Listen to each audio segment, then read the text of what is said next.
Polly danced through life with frivolity. Parties and balls, a life so grand. Little did she know what fate had planned. Ollie, Ollie, the wandering candlewick, chosen by Sybil in her destiny's down. Escaped from towers of paper to the open road, a reluctant cleric with powers bestowed.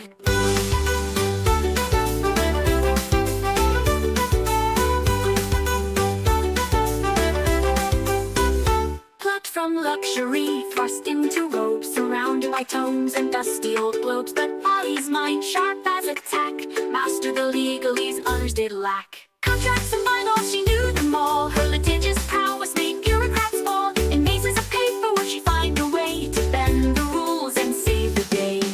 A holy symbol in a divine dream. Not all in the tower is as it may seem. A true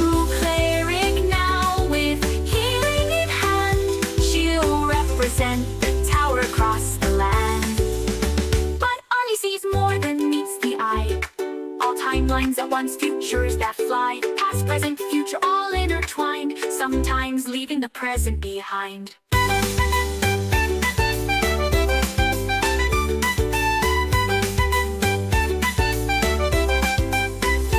Ollie sees more than meets the eye. All timelines at once, futures that fly. Past, present, future, all intertwined, sometimes leaving the present behind.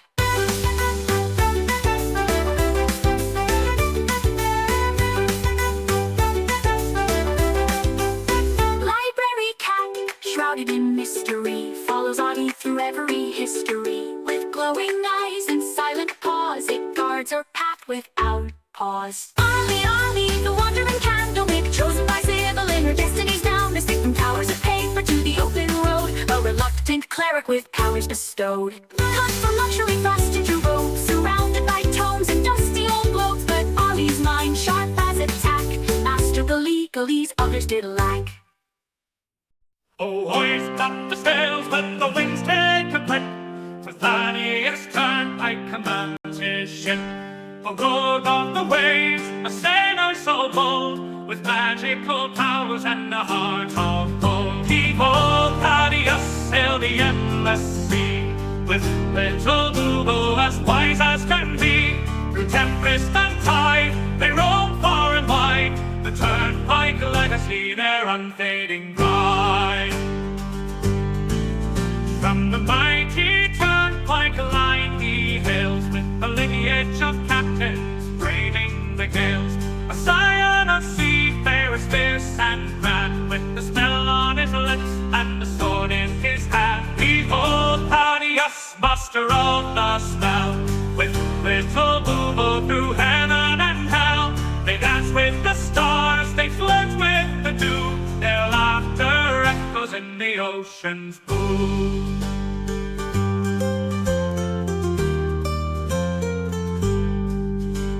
Now for his mate, little Boo-Boo's his name. Together they soar in fortune and fame. With little Boo-Boo, his talents wrapped in light, they summon the winds and the stars to their fight.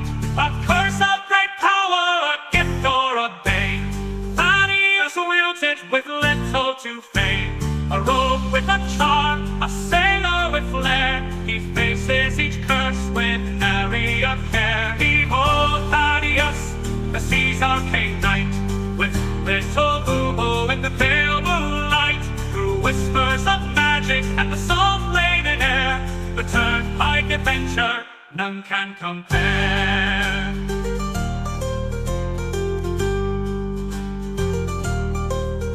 So sing of the Turnpike, the legend, the tale, of Thaddeus and Boo-Boo setting sail. For where the map ends, their journeys just start. The sea's in their blood, magic in their heart.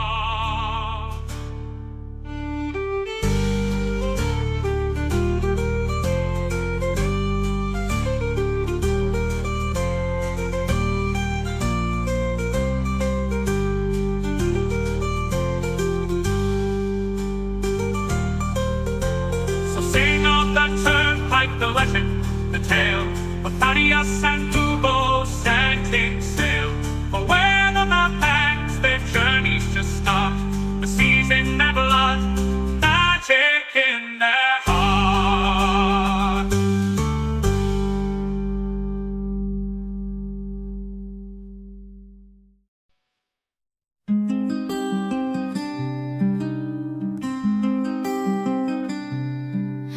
Solonia's fields a halfling stood tall.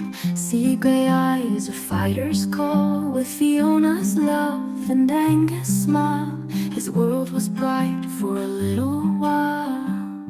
Oh, Harold Grey with list in hand, a promise made, a journey planned. Each task he'll mark, each dream fulfill. For those he's lost, his heart beats still. From Zakar streets to golden fields, their family loved the greatest shield.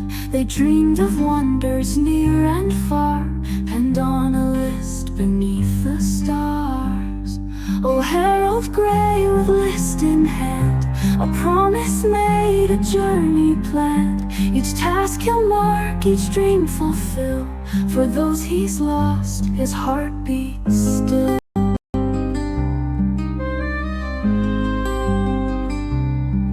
Young Angus fell on distant shore, while Fiona's kiss would come no more. A drunken noble, a vengeful blade, left Harold's world in darkness laid.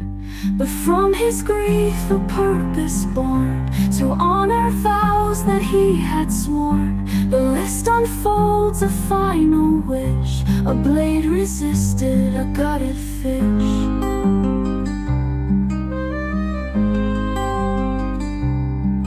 Now Harold roams through joy and strife, to live for three in one short life. From mountains high to oceans deep, this solemn pledge he vowed to keep. With bowler hat and iron will, he faces each task with hard-won skill. For every deed he sees it through, he feels their love forever true. And when the final task is done, when every battle's lost and won, he'll close his eyes, his duty clear, knowing his loved ones drawing near.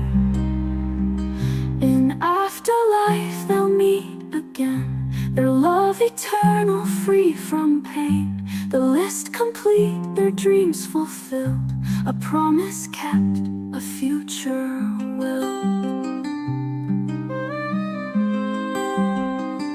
Oh, Harold Grey, your journey's long, but in your heart they're never gone. With every dream that you fulfill, Fiona and Angus are with you still.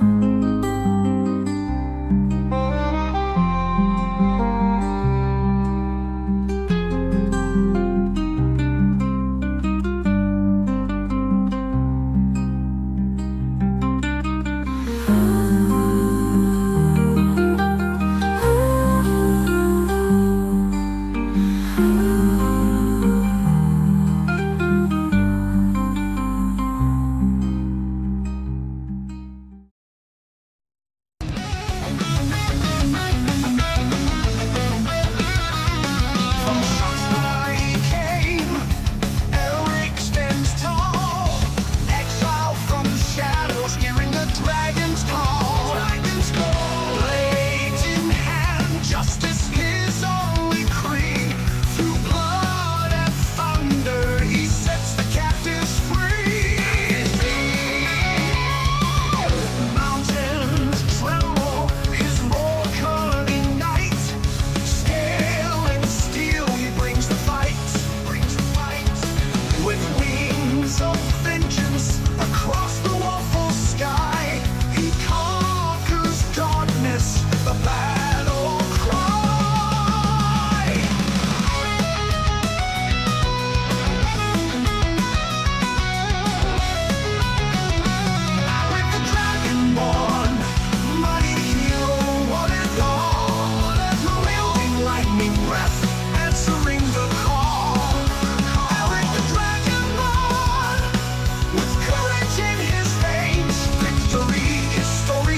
from Sylvania Heart, where ancient forests of wisdom start.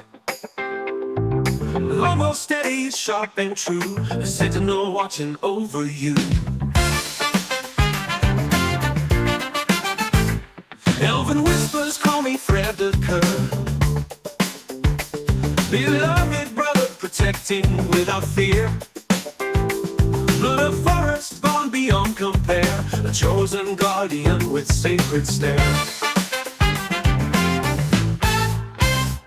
I ride the twilight, fierce and free. Hail of thorns, my deadly decree. Magic and arrow, both swift and bright, a chosen guardian with sacred stare. I ride the twilight, fierce and free. Hail of thorns, my deadly decree. Magic and arrow, both swift and bright, standing guard against the coming night.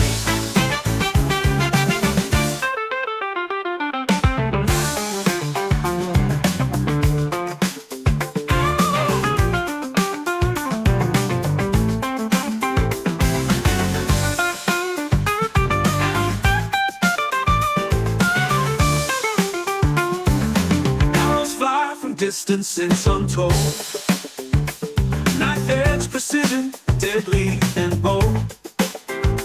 Hail of thorns, my mystical art, unleashing magic from my heart.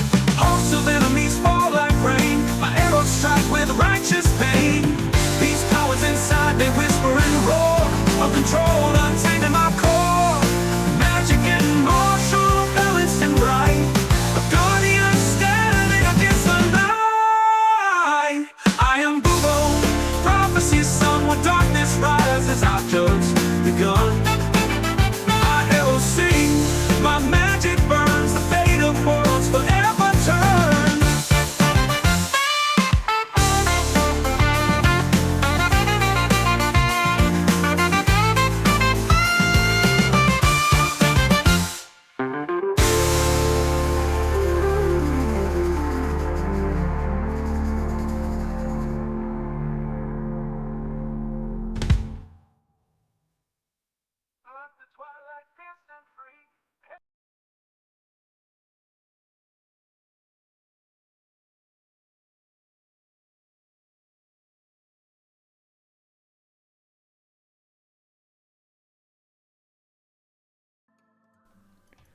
Hello. Oh my god, hello. Oh my god. Oh my god, hello. Hello, oh my god. Welcome back to You Are Legion, the D&D game where you, the audience, can join in and be part of the story as the voices inside the head of one of the party members. Because in this game, you are Legion. My name is Coy. I'm going to be your game master today, and I'm joined by our regular cast of players. We have, it's a lot of people. So, we have Claire Hogan, playing as the Kender Cleric of Knowledge, Arlie Candlewick III. We have Michael Keene, playing as the Halfling with a List, Harold Gray. We have Sam Gilroy, playing as the Noble Pirate Wizard, Thaddeus Turnpike. And we have Sean Boyd, who will be joining us as the last Blue Dragon-born Aelric Tiamaticus. Oh, you're flying in. And joining us as our two special guests, returning as the Ranger Owlin, Bubo, Lindsay Owen Pierre, with Little Bubo in tow. Little Bubo belongs with Sam. What's going on? But thank you, Vikavar. It's Little Bubo is now in his rightful place. And logging in to assume direct control of the Legion construct and the aspect of the God of Joy herself, Annie Yao. Welcome back, Annie. Amazing. We have everyone here. This is an exciting. We're all pulling ourselves together to make it through to the end of this year, as I'm sure you all are watching. So we're going to see how much we can get, how fast I can get through this. Oh my God. Okay. I have some fun and scary option for to begin with our chat and with the players here. I have a little clarification what happened last week in character form. ChatGPT helped me craft a monologue in the voice of Nire to help reiterate and confirm what is going on in this final room. And here's where the option is. We can choose to do it in the voice of Owen Wilson or Jeff Bridges. It's a tough choice. I'm better at one of them, but I'll commit. I'll commit for Christmas. I'll do it. What do we think, team? Yeah, come on. Well, let's ask Twitch, man. Let's ask the viewers. I think this is their Owen. purview. Okay, Kevin the Fight Guy. Yeah, we have Owen Wilson for the lol. All right, we're gonna do in the voice of Owen Wilson. Okay, so this retcon is as you all walk in. Let me move our boom. Okay, so we are in the room. I'm gonna swap over to our combat scene here so that everyone can see what's going on. Amazing. I think we are now. I just want to move this so everyone can see exactly what's happening in this room for audiences. And here's a little retcon in the voice. This is Nire talking to y'all guys in the voice of Owen Wilson. Nire, in the voice of Nire. In Nire's voice, the voice that he's always had forever. It bears no resemblance to anyone real or imagined. Wow. Boobo, wow, everyone, listen up, okay? This is huge. I can't step away from this Tesseract thing. It's literally the only thing holding everything together right now. And if I stop, we'll just be scattered across like 1,000 different realities. So this one's on you, all right? So those key rings you got? Yeah, well, each of those crystals has got a spot for your rings. But here's the thing, you got to align them. Now, if you go vertical, the forge is going to gather energy, and that'll let Legion merge with the crystal containing Takesis, big bad Takesis, yeah. Trust me, that's not what we want to do here. But if we want the rings to be aligned horizontally, and we're going to unleash the energy trapped inside, and that'll free all those imprisoned gods. Boom, everyone's free. Now, look, I've already put Takesis into the central pool. That part's done. But here's the thing. Legion's got to step into the chamber to finish this. And once all the 5 key rings are in place, you've aligned them horizontally. It's horizontally, okay? Then the forge is ready to fire. Just hit the buttons on the pedestals and that's it. The Tesseract will do its thing. The gods will be free to return. No more divine prison. Now, I know this is a lot to lay on you guys, but seriously, this is the right call. We can't keep the gods locked up. It's unnatural. It's dangerous. It's just like, not how things are supposed to be. I mean, I'm talking the balance of the multiverse here, folks. So, let's just take a deep breath. Let's carefully think on this. And trust me, horizontal is the way to go. Free the gods and the Legion protocol. And, hey, don't overthink it. All right, you got this.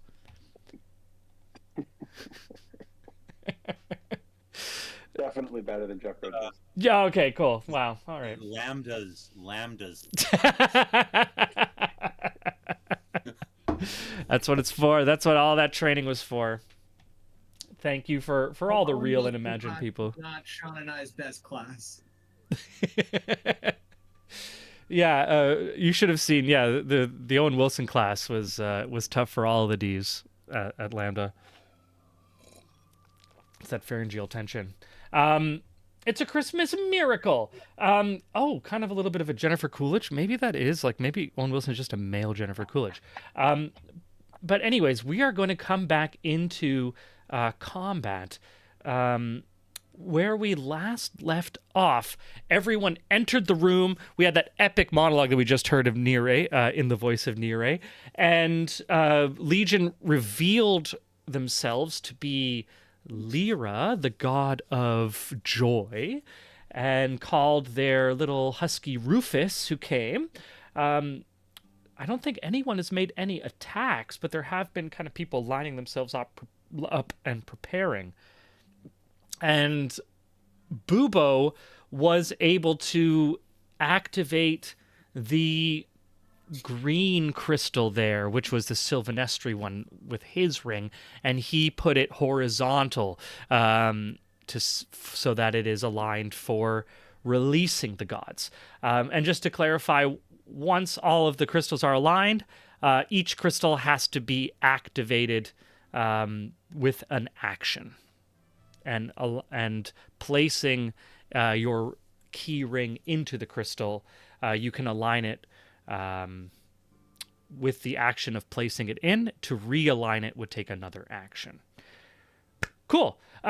Jumping back, does anyone have any questions before we jump in, actually? Yeah. Horizontal Does Legion or... need to be in the circle when this happens? Legion, so yeah, once you all hit the final... So just to clarify, really, yeah, nuts and bolts. You're going to take one action to place your ring into the crystal and align it either vertically or horizontally. Vertically is a containing energy. Horizontally is a releasing energy. Okay, once everything is aligned, then all the crystals have to have one action to activate. So that can be same person, different people. When it is activated, when all 5 are activated, then whatever is in the central chamber, that central dais that is filled with smoke, where Groot is right now, where the Takesis thing is right now, will either be released or contained. So if Legion is in there with the crystal, they will join together. If Legion is in there with Groot and there is a release alignment, then all the gods are released. Does that make sense? But if they're not in there, only Takesis will be Correct. released. Correct. And currently, I just want to make sure that we're all, because I believe it's my turn coming up, first on the docket. Currently, Legion is afeared of Takesis and cannot move towards Takesis. No, actually, I think Legion actually just solved their... Because... Elric is the only one, as per the usual, that can not... Yeah. Legion just rolled to conquer their fear at the end of their last turn. So the only person currently afeared is Elric. Who needs to get close to align their ring nonetheless. Exactly. We need to go give him a hug. Just give him a little, like, it's okay, buddy. Hey, it's okay. Yeah, he's only not allowed to move himself closer, right? Is the rule for frightened. Amazing. So we ended right before our Groot character, which is, just to clarify again for our audience and for everyone watching, the gem of Takesis that was torn from Legion, that has been the thing that our party has been searching for to reconnect into the Legion construct. It is at the center of the map there in that swirling vortex. It contains the goddess, but without the Legion construct around her, she's been able to pull together some shadow energy into a personification in this shadow dragon form that you have met as Groot. So Groot is Takesis, the heart of Takesis. At the heart of Groot is the gem containing Takesis itself. What happens if we murder Takesis and then release the rest of the gods? If you murder Takesis, so you could, like, by destroying the incarnation that Groot that she did to pull together, that would disperse the energy that she had pulled together. The destruction of any of the gems would just release the gods within them. These are kind of eternal beings. Could we technically pull the Takesis gem out, throw Legion in, and release all the gods but Takesis? You could. That is totally a possibility. What the gnomes figured out with the Legion construct was that the gem by themselves containing a god is not perfect, and so it won't last, and it has this kind of leaking capacity where the god within it can pull on energies from the mortal realm. So it's not a perfect prison, but you could do that, yes. And that would leave Takesis in an imperfect prison. Definitely. The options on of course. But Bubo had just mentioned that the objective now is to free the gods.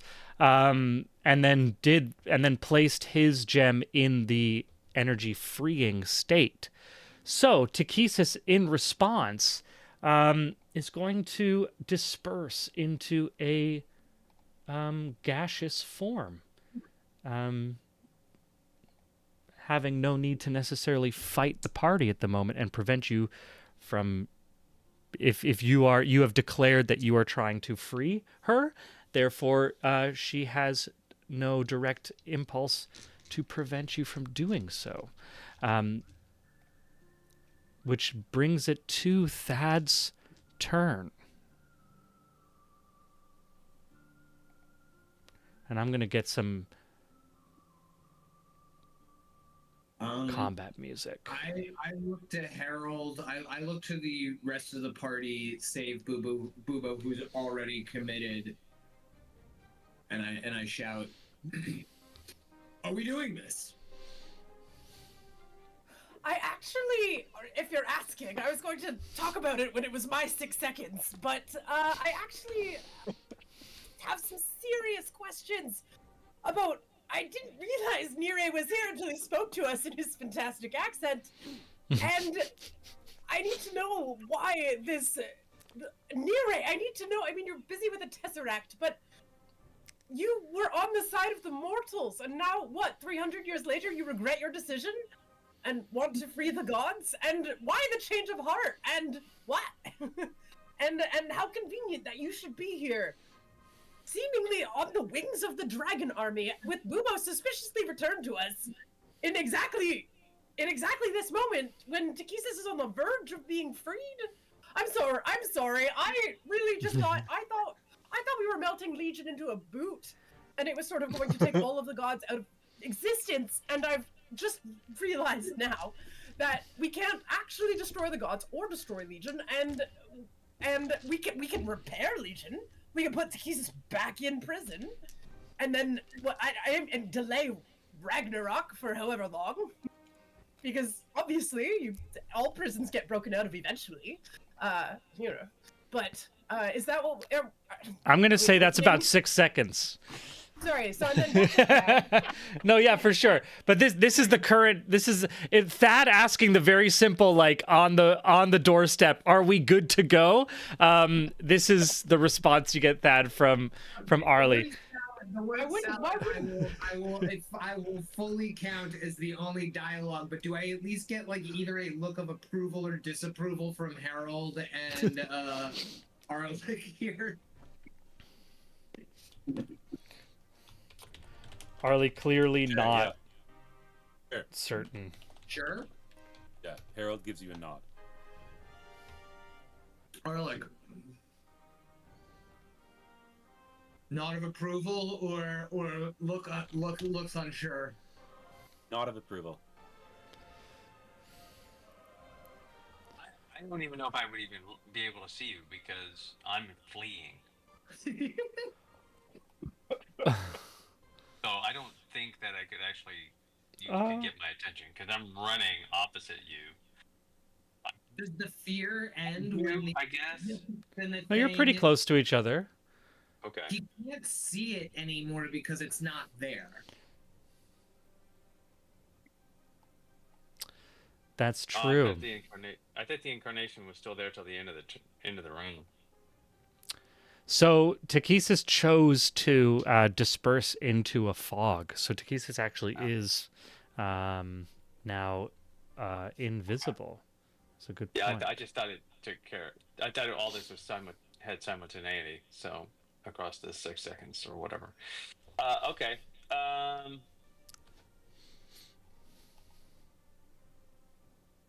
Elric looks to Arlie. The words come out. Thad looks at his hand and I'm gonna shove my hand in and I'm gonna take the ring and I'm gonna put it into the horizontal freeing position. And then I'm gonna use the last of my actions to just be like, I'm not activating it until consensus. And that's my turn. Okay, amazing. So you've placed it in the horizontal position. I'm just gonna make a little note so that I can keep track of this.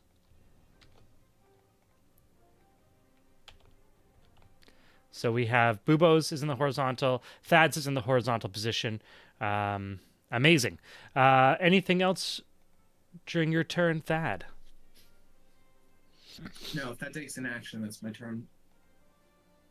Okay, amazing. Aelric, it's your turn. The source of your fear has vanished.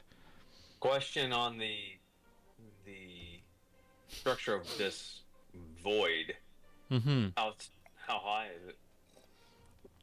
It is actually a circle that steps down from the center into from the gradient, from the floor's grade. Yeah. Okay. So I guess what I'm saying is, can I fly over it? Yeah. Okay.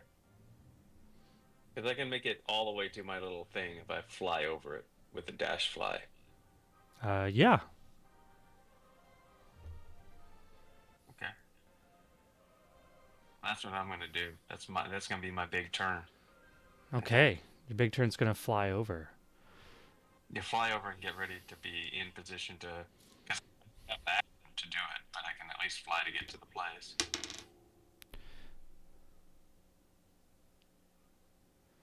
Amazing. Okay. Any bonus action for you? No, I got nothing right now. I don't Cool. need anything now that the fear's gone. Yeah, getting into position. Nire's going to keep working on maintaining the Tesseract ritual, which brings us to Juniper Arlie Candlewick's turn. The fear is gone. Booba plays. Is Booba a horn player or like? So I Yeah. really am hoping that Neri will respond to me, but just tell me if Neri's like I don't know if he's in like full concentration. Yeah. So Nire's trying to. So what the Tesseract ritual is doing. Why don't you give me an Arcana check to see if you can process what exactly this Tesseract ritual is doing.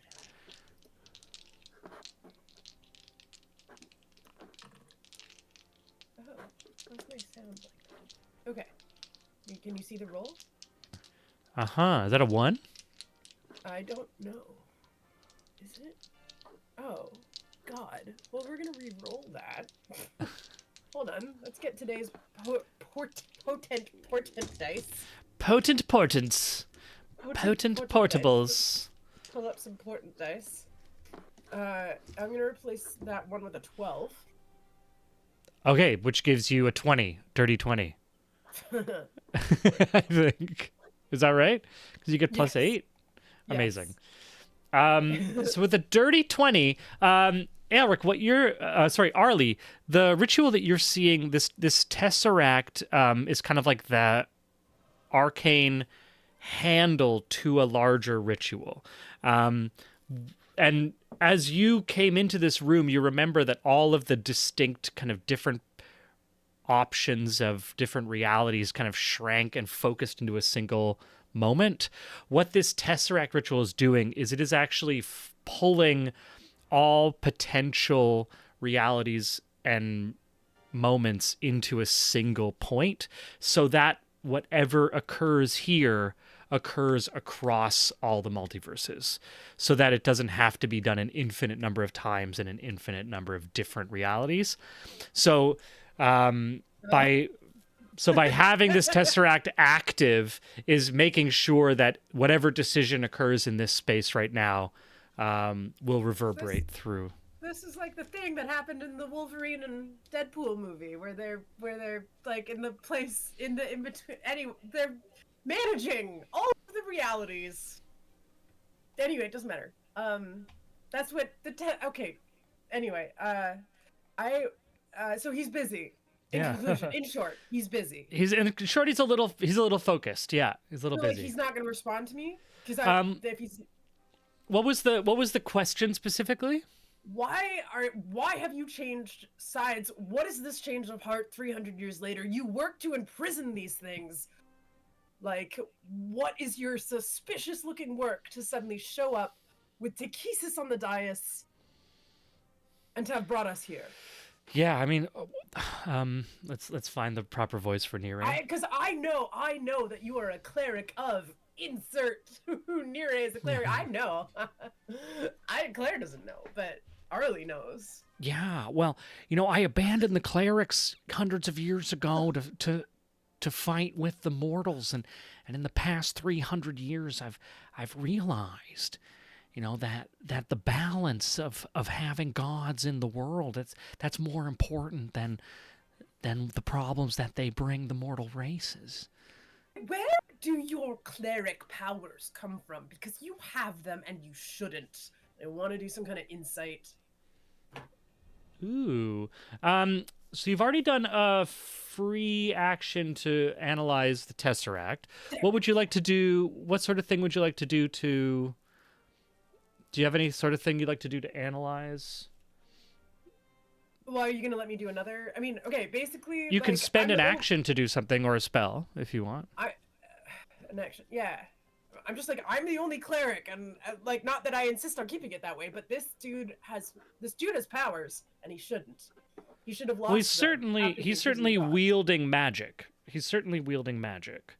I think to honor your Arcana 20 that you just rolled, he is wielding magic, but the magic he's wielding isn't inherently celestial, or it isn't inherently godly. What he's using Okay. to wield this for this Tesseract ritual. Okay, so you're not. So there's no. It's just metagame knowledge that I know what his class is, and that I think that I'm trying to figure out where that comes from. That's all. That's all. Arlie knows from the history of the Cleric's Tower that Nere was a cleric many hundreds of years ago who joined the war on the mortal side, left the Cleric's Tower.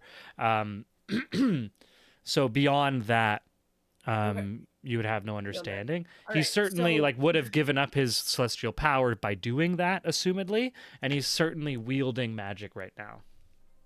Okay, well,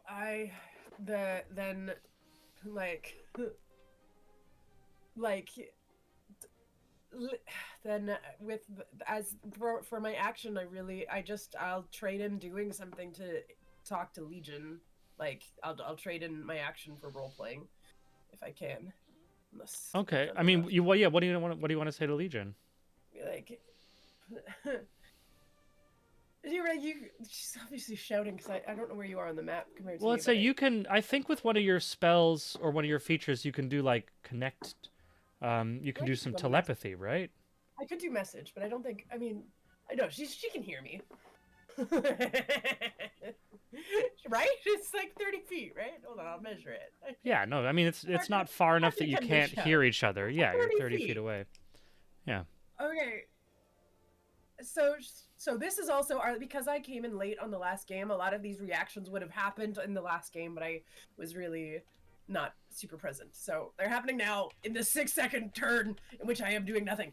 Lyra, it's Lyra or Lyra? Lyra, I believe. Okay. Lyra, you seriously had me. I thought you were Mark Q. I really did, and you're not.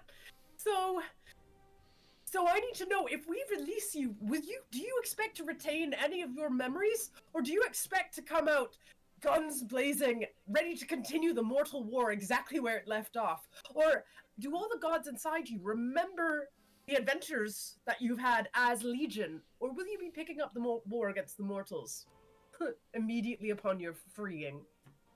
Because that really influences me and how I want to turn this key in this moment. Yeah.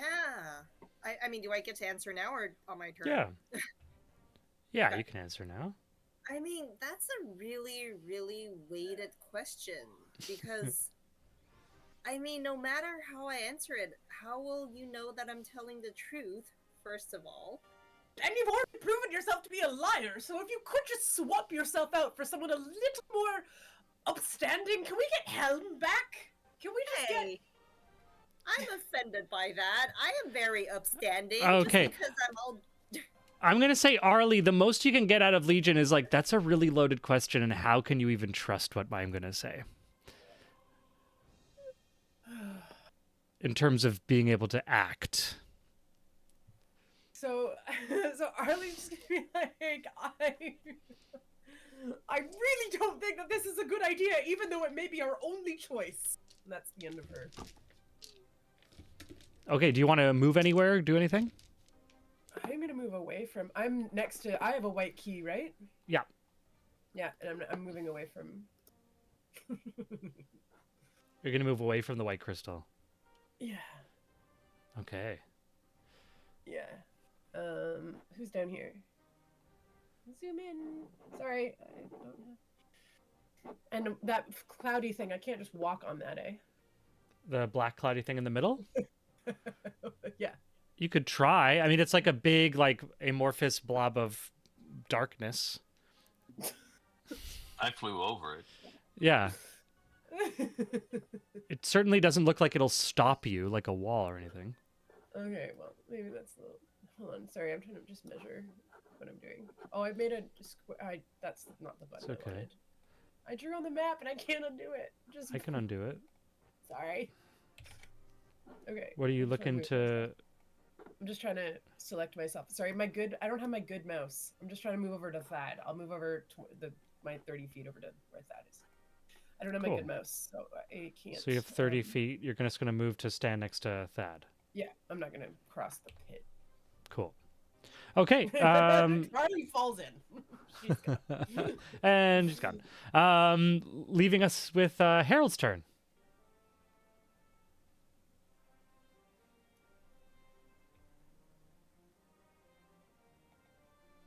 Sorry, I'm just having an issue with my map.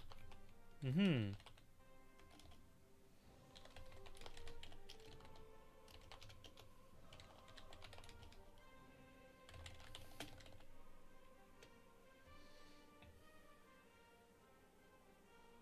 Oh, I will, the thing has my ring, right?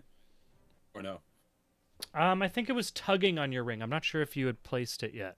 I can't remember. That's one action. It's an action to place and align it in the same action.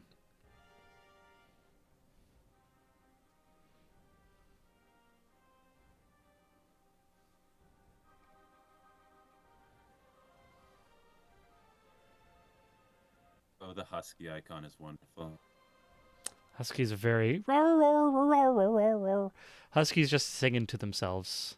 Having a great time. Snapping at the fog as it's running around. Like a dog in snow. Yeah, just a happy boy.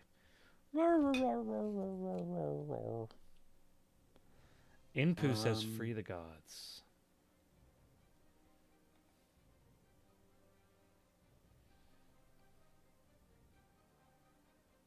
Ooh, the other gods are chiming in. Mm-hmm. This is so like. Harold,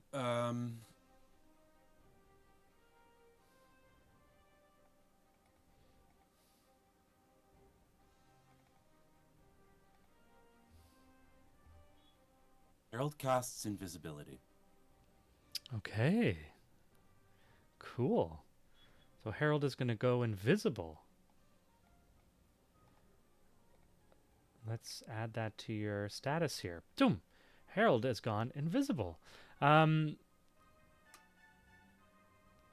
does it look like? What does that look like, Harold, as you're in position there next to the crystal? Harold hears what Arlie is saying, and there's been a funny look on his face ever since they arrived. He looks like he's in pain before he does this. It looks like someone is making a choice they'd rather not. Out of curiosity, am I visible to other players on the battle map right now, or just to you? Currently, I believe you are now in... well, actually, can anyone see Harold? I mean, I can see the icon, but. Oh, can other people see his icon? Okay. Yeah. In that case, I'm going to toggle your visibility state. So, Harold, you are now invisible to everyone else. I'm not sure if you're visible to yourself. Okay. I'm not visible to myself, but I will tell you where I've gone. Okay. Cool, cool, cool. Is my volume better now, by the way? Helm says I'm too old for this shit. Chat said that Chat said that my volume was a little too off at the beginning of the stream, but hopefully it's gotten better. Thank you. Cool. Just text me where. Yeah, I'll Hear see the you, text and when then it comes I think through. I can do this as a bonus action, but I need you to confirm, okay, Clint? Mm-hmm. I just don't see the movement yet. Playing with DMs. Playing with DMs. Amazing. Gotcha.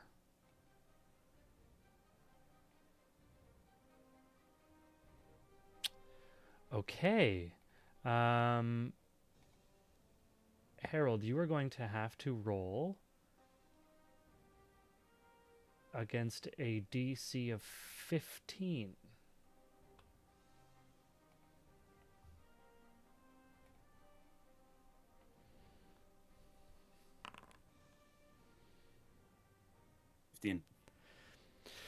With a 15, that succeeds. Okay. That's my turn. Amazing. Okay. That's Harold's turn. Going to Bubo. Okay, so as it stands now, I've already activated the ring. It's placed in there. Yeah. It's like my turn has been, yeah. So I'm just standing at the ready. I'm ready in action for any threat, anything I perceive as a threat, to fire off my arrow. Cool. Yeah. I'm also gonna. I mean, I think I'm still pretty freaking stealth or whatever, but I'm just gonna do with the Elven Cloak. I'm gonna give myself another stealth roll, just to pretend like I did something this turn. I don't think you would try to. Arlie was interrogating your master. You would try to answer that, or you don't want to? Pardon me. I missed the last. I just wanted to ask. Arlie was interrogating your man. Master. I wanted to know why he switched sides. I was like, Nire, you were on the side of the gods and you switched to the sides of the mortals. Why the change of hearts? Why are you... How convenient that you show up at the same time as the dragon army is freeing Takesis and you're on our side to release the gods, but here's the scene we find you in. Explain yourself. Right. You know what? Just because there was a brief comment about Bubo, like also Bubo, yeah, she was like, "How convenient that Bubo you rescued him." Yeah. So I'm going to say she threw shade. Yeah, no, it's fair. I mean, we went through this a little bit last turn. I mean, Harold was all thieves canting me like, "What the fuck are you doing here?" So, yeah, quickly Bubo will say that he is going to, he says to Arlie, "Look, I understand that you're trepidatious about this, but just because my master's goals were aligned with the Dragon Army at the beginning doesn't mean that they are aligned with them now. You understand that the Dragon Army wants wanton destruction of the whole world, and they want everything to die. And if his allegiance to his former pupil and his allegiance to his own goals with regards to releasing the gods now don't align with the rest of the Dragon Army, that is just the reality of what he's living. He's living his own truth. I realize that this is very difficult for you to hear, and it doesn't give us a lot of time to talk about it and convince you of this. But the fact of the matter is we are here beside you, fighting with you for this. And as far as Keen has told me, I understand that other people have are more scared or don't understand. But Keen has told me that you are aligned with this goal, and therefore that is why we are here to do this. You are your own person, you can do what you want. And then he disappears, tries to. I'm going to do a stealth roll. Cool. Yeah, give me a stealth roll. Yeah, just a little stealth roll. Passive perception for Arlie is you got Thad, Arlie,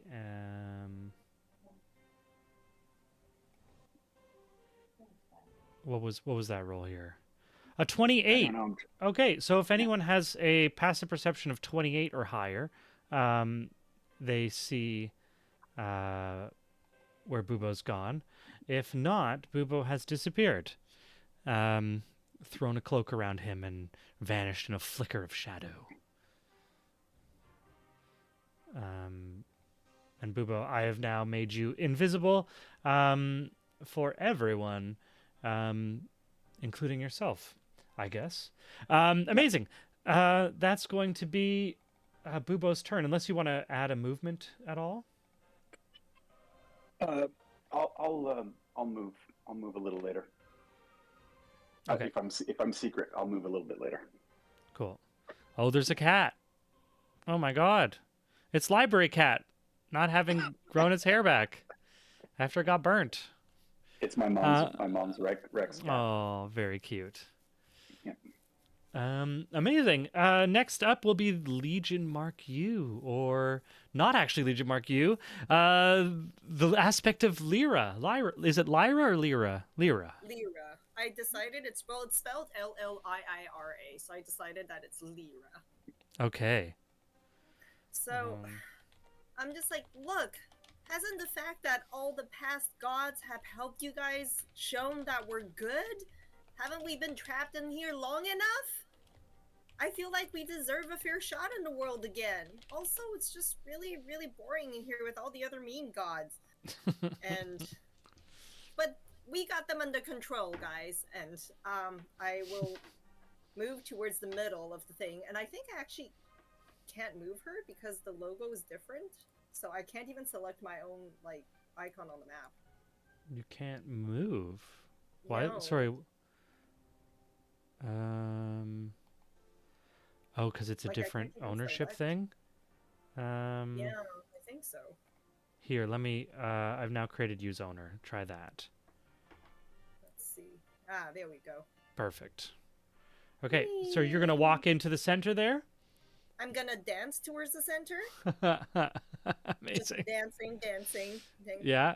like this, and I did the thing. I did the move, and I said my bit. I'm just gonna say, "Come here, Rufus. Come here, boy."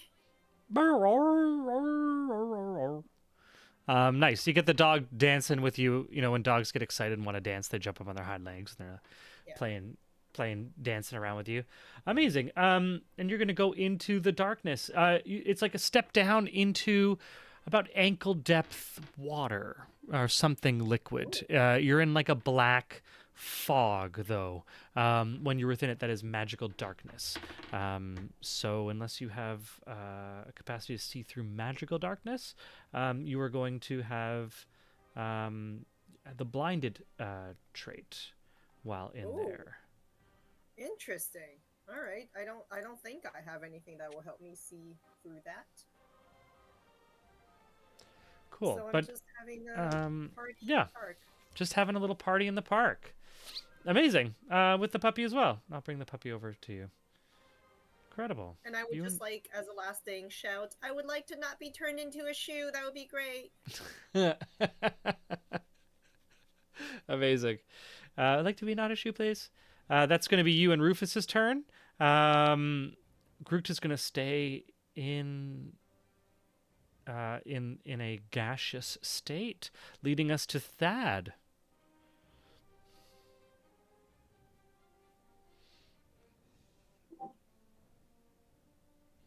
Gonna be Thad's turn, followed by Elrond. Yeah, I'm.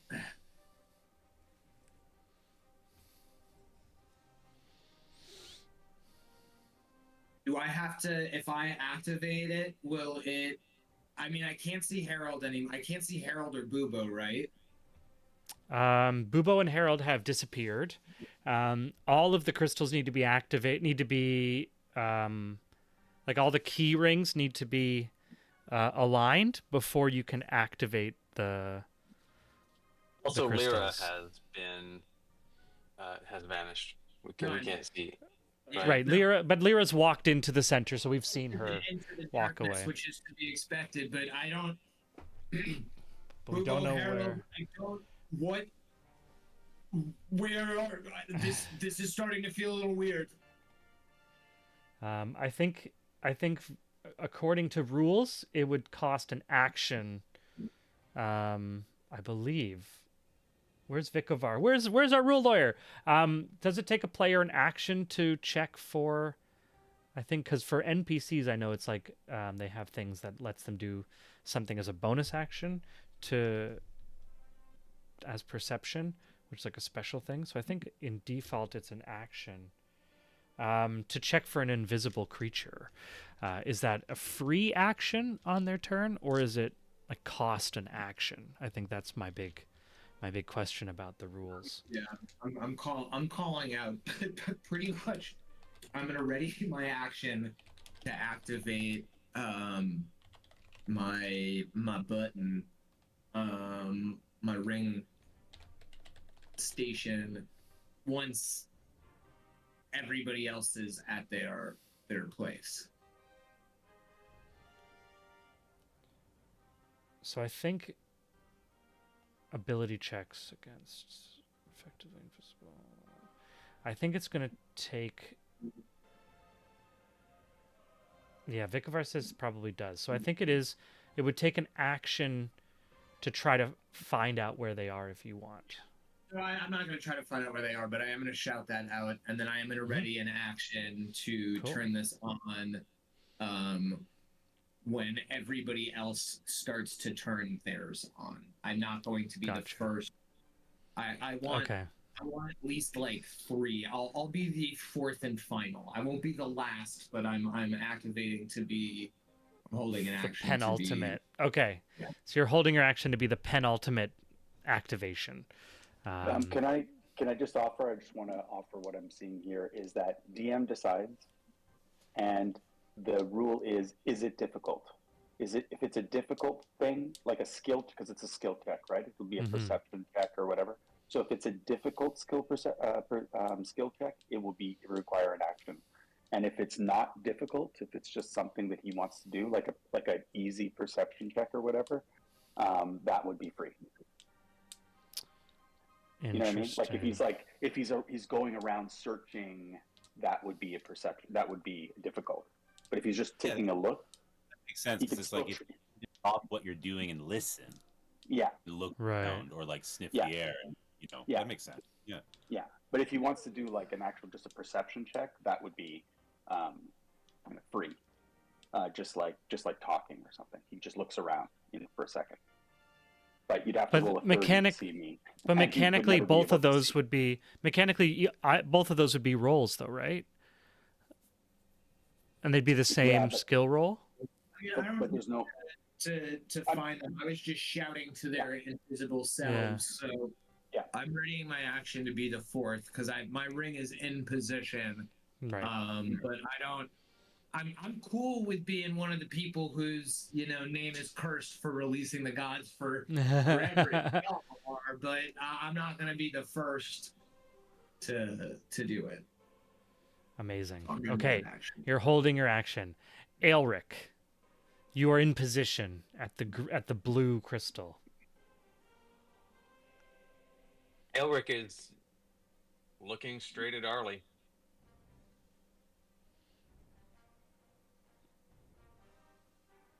That's it. Arlie, you're muted, so I can't hear. Just swearing. Just No swearing. pressure. No. I mean, Elric's ready to go, whichever way this goes. Okay. Great. I am readying an action to follow Arlie's lead. Still good to go. Still good to go. Okay, so Aelric is readying. So Aelric, you're readying your action to align the key ring in whatever Arlie chooses. Is that right? Oh, and Hey, Legion's I- willingly. Sorry. I'm just saying, no, he's. Well, I'll even make it more general. I guess I have to. I can't ready in action. He's just sitting there watching Arlie. That's his move. Yeah. I mean, you can ready an action that like you'll just copy what you'll do the thing He's if readying she does action it. to follow Arlie's lead. Gotcha. That's what my original intention is. Yeah. So if she just if she punches Harold in the face, that's Then- what Aelric's gonna go do. Okay. If she I don't know. It's called readying an action to yes and. Right. He probably won't go and kiss Thad if she turns and kisses Thad, but right, you know what I mean? You said you held your action to yes and, Aelric, so I'm gonna have to hold you to the kissing of that. Okay. If well, that's what she chooses. amazing. Amazing. I'll be my intimacy coordinator to kind of support, but yeah. Amazing. Okay, Aelric looking at Arlie, waiting. Arlie, you can tell. Nira is maintaining Coiled spring. coiled spring, tail circled like a coil. And that brings us to Arlie. It's your turn. Thad's looking at you. Or sorry, Aelric, my bad. Aelric's looking at you. You're next to Thad, who's also looking at you. I'm at my brother's house, so he had this mug that I thought was like a really great. It says, "You're all doomed." Aw, that's so And so appropriate. that's what I chose. Okay, so so Arlie's gonna take in. Okay, so in this moment, Bubo has explained himself, and Nire, Lyra has explained optimistically that at the very least being inside Legion is boring, and she will do. And like, yes, there's bad gods, but there's good ones too. And so, gosh, I wish that I think it's not worth trying to figure out. It's not worth trying to do an augury. It's not worth trying to do like commune. I don't think it's worth casting those spells to try to talk to Zivelin, because I think Zivelin will come back with the same info, which is like, I trust you, Arlie. So, super helpful. As the very last, Arlie's gonna look at Library Cat and be like, what the fuck do I do? Oh, sorry, Squeak Noir. Or maybe they're with Harold, I don't know. Squeak Noir is actually riding a dragon protecting the Arcane Forge right now. Right, okay, so... But Library Cat's with you. Yeah. Yeah, the Library Cat, if you are opposed in any way to freeing the gods, speak your piece and be not just a cat now. Meow. Fine! Arlie's just like... So Arlie's gonna be like, okay. Legion, you are... Legion... Ah, Legion... Lyra, when I speak to you, can the other gods hear me? And I'm gonna walk while Arlie's gonna take her movement and be walking back to her dais, the white one, while speaking to Legion in the 6 seconds. Okay. Yeah. Lyra, when I speak to you, can the other gods hear me? Can they see through your eyes? Like prison TV. I think if they choose to, because sometimes I get glimpses and hear things, but I don't always get to experience it.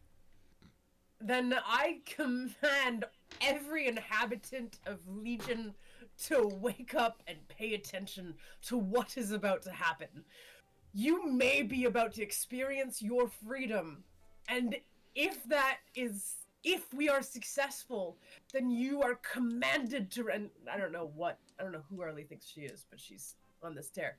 She's like, you are commanded to remember the 300 years of peace that the mortals have lived in due to your incarceration, and the peaceful realm that you are entering in, except for the dragons. Take care of them. That's what she's got. So she's gonna walk back to her dais. Okay.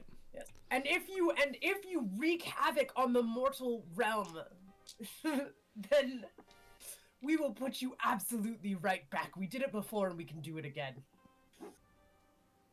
You know. Just from like the black fog, you hear Lyra's voice going, "Okay." Pretty, you know, fine. Well, Rah, rah, rah. it's the best I've got. I don't know. I really don't know if this is the right idea, but Thad and Aelric, if you believe in Bubo, and Harold is gone, so that's great. Okay, so you moved back to the crystal. Mm-hmm. What else would you like, or is that your turn? Would you like to do anything? Alright, I guess I'm gonna put the ring in, but I'm not gonna turn it, but I'm gonna put it in. We're getting ready to activate. Okay, yeah. Stargate. So putting it in and aligning it is an action. Then it requires a second action once they're all aligned to activate it. You move to take off your ring and realize it's not there. Well done. Alright. Cool. So then, if I can't do that as an action, I am going to do something else. Mm-hmm.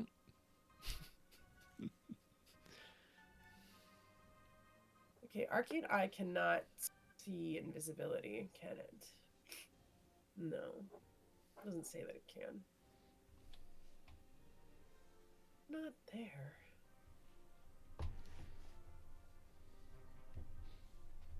I don't have...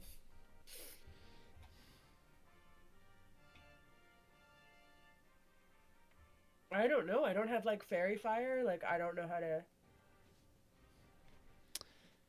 Yeah, so you moved into position in front of the crystal, went to the ring, and it's gone. I have fairy fire, but that's not my held action. So... Yeah, your held action is waiting. Now, Aelric, your held action was to yes and Arlie moved to enter the ring. But then she stopped because it's not on her finger. So at that point, I guess she hasn't done it, so you can't really follow on your ready to action. I guess I need to qualify how much of the reaction of the ring not being there can I see? You're on opposite how much sides of can the I- darkness at this point, so you can only hear each other. Hey, Okay. I'm just going to be like, But the last thing I heard her say was, what? Was that big speech? Was the speech she gave to Legion about Right. like, yeah, just make sure Be that on this our side. happens, otherwise we're gonna do it again. We have the Right. power to do it again. So So as far as Aelric's concerned, Yeah. everything is she's happening. yeah. okay, so with my action, I'm going to cast Sending, and I'm going to send a message to Harold. Amazing. Okay, what do you want to send to Harold? She's gonna be like, really, man?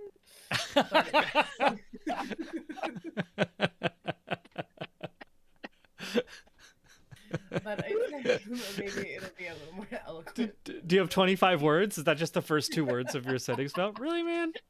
Really, man?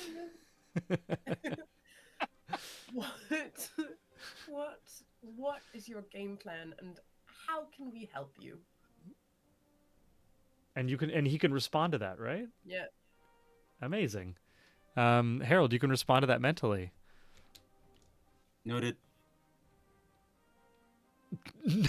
Noted. Dais in front of her. Aelric, are you gonna put the ring in with the knowledge that you have? Yeah, I don't think that there's any more strategy. I mean, unless there was some way that he could divine that it didn't work, as far as he knew that Arlie was Yeah. going forward with it. As far as you can yeah, tell. that was my thing. Okay, so that was so you had that ready, you've put it in, align it, just to be clear, horizontally, so that it'll release the gods. Arlie, you would have done that, except the ring isn't there anymore. Bringing us to Harold's turn.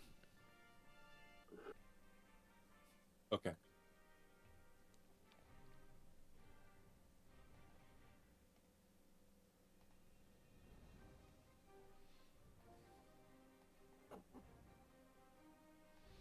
Man, you got Arlie. really quiet.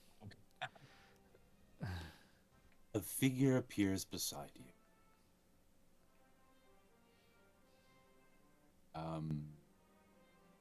His hand is clenched white knuckle on and on.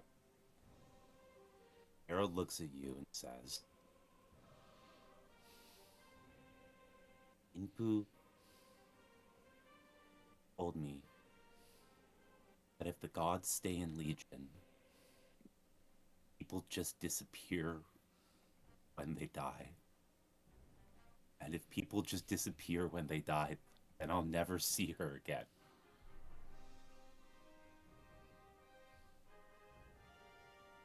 I'm sorry. And he hands you the ring. And he says, do whatever you think is. And walks back to his dais, and I'll use action to align, put in ring, and line horizontally. Amazing. So Arlie's gonna respond, really, I was afraid of ending the world for everyone, but the world has already ended for you, and in this moment you matter more than everyone. So she's gonna put the when she gets her turn. Yeah, when you get your turn. Amazing. But you have the ring back. Harold has aligned it horizontally. Bubo, it is your turn. Okay, I've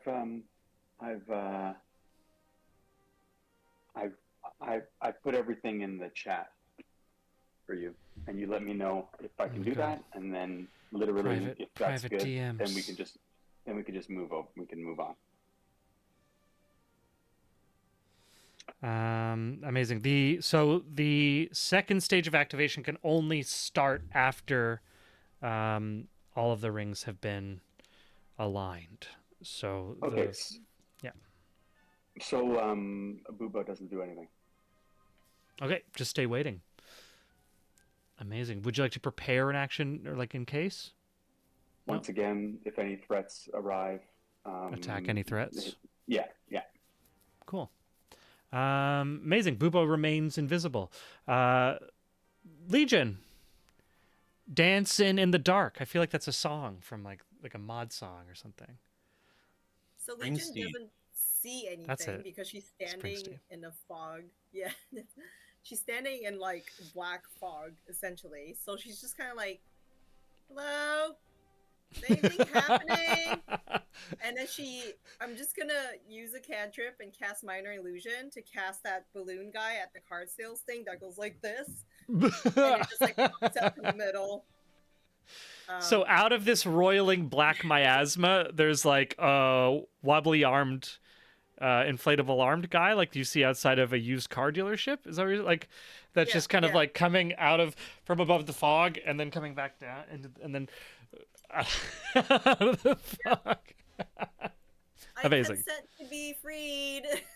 I love this. Just like, all right, so what's happening, guys? Like, okay, now I'm ready. Amazing. You do that, Rufus, just copying the tone of your voice.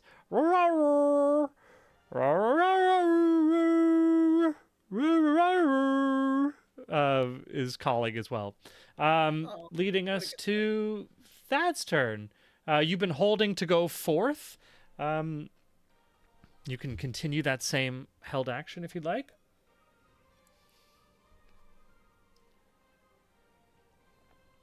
I'm going to continue the held action, but now that this is taking like over 12 seconds,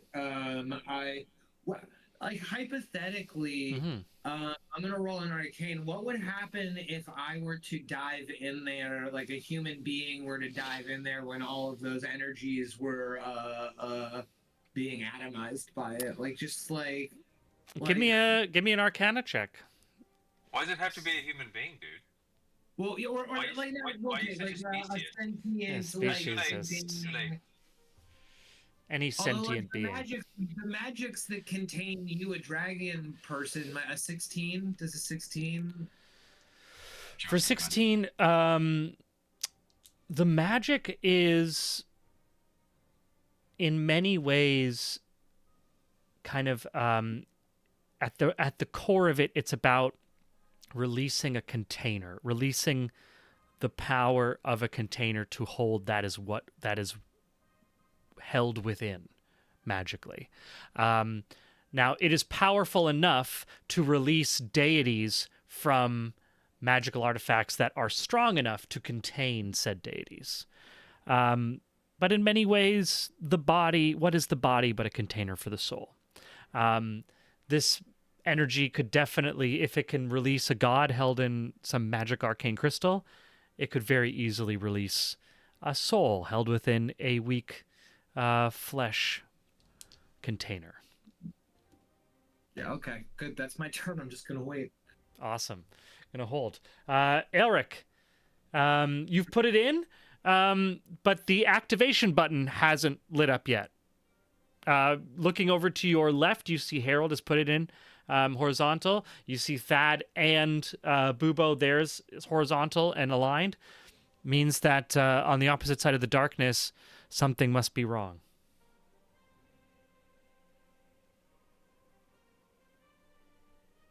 Okay. Well, holding the ring in place, Aelric will call to Arlie. Yeah. Yeah. What is wrong?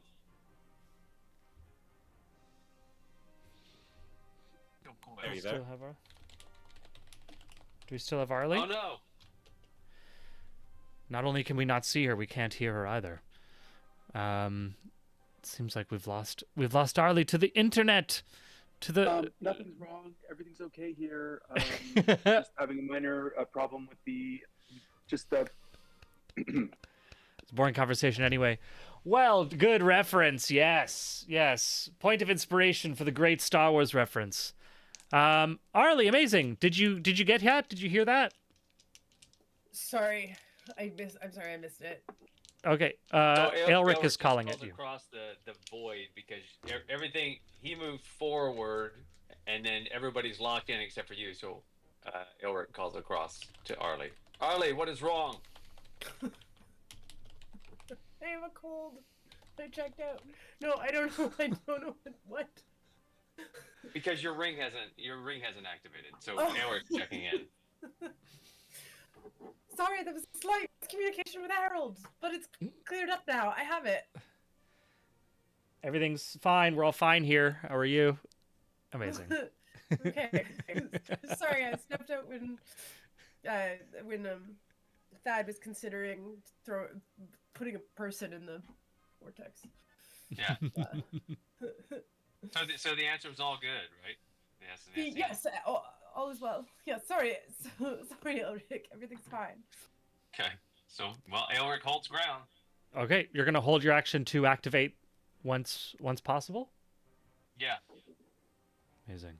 Nira is gonna maintain concentration on the spell. Arlie, your turn.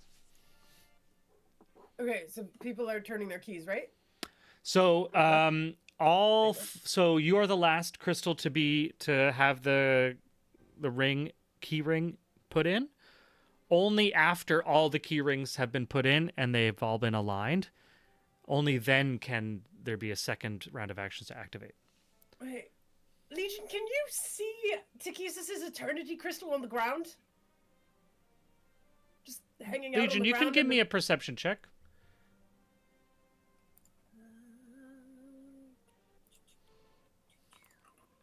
19. With a 19, yeah, you've danced next to it. You knocked it a couple times, so you totally know where it is. Kick that sort of out. Does everyone? does that work for everyone?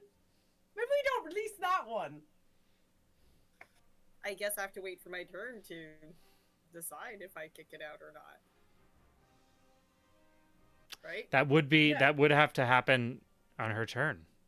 Okay, so that's and then. So you're gonna hold your action then, or are you gonna wait for Takisis to be kicked out? No, I'm gonna just. I'm gonna listen to Lindsay's gesture, and I'm just gonna move the. We're just gonna go with the game and turn the. Arlie made it clear what she wants to have happen. I don't need confirmation that it will. It might not. So yeah, we'll turn it towards the Free the Gods direction. Okay, so you put in the ring and you align it to the horizontal. After telling Legion to kick out Takisis, right? Amazing. Okay. Without Arlie knowing, I mean, you want to like that was my action. I love it. bonus action, That's what, I mean, Arcana, yeah, if you do I want to break the world? bonus action, you can use a bonus action if you want. Can I just check? Can I do just like a little check just to see that I just to, maybe I'll break Oh, the check. world. Oh, check. Break the world. You know? Is that a level 9 Mostly ability? Kick that pieces to the curb. Kick that to the curb. Kick her out like a can. Down the road, a rock. What am I trying to do? Arcana. Arcana, maybe. For what? I'm just trying to be like, is that daft? Do all the gods need to be free for balance? Feels like something a wise cleric would. That's a terrible role. Do all the gods need to be freed for balance? I'm Yeah. afraid that's a little too large of a question. That would be something like asking a god or something like that. Okay, well then I stand by the nonsense. I stand by Arlie's nonsense, but it's It's based in nothing. It's a fleeting feeling of like Amazing. Don't include our. No, I love it. You're just like, have you noticed the thing? Kick it out. That's what you've said. So you have a clear instruction you've given to Legion. You've aligned the final crystal. Thad is holding an action. He doesn't want to be the first, second, or third. Aelric is holding an action to release, which means that Aelric, you would activate given the option now. That's right. So Aelric, I'm going to say, I'm just trying to find a way to represent this. So Aelric is going to, I'm just going to draw a little squiggly. Aelric's going to activate it. Look, it's a little squiggly. Aelric activates it. Harold, did you ready an action to activate? No. No. Okay. So in that case, there's that one activated, and it is now Harold's turn. Okay. When we all activate, does that mean it turns on? Once now all of them are activated, that once the final one is activated, it'll happen. It'll trigger. And there's no further user action required once they're all activated. Correct.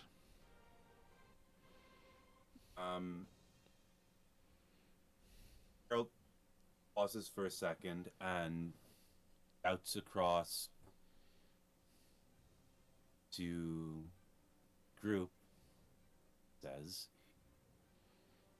"You all need to leave now."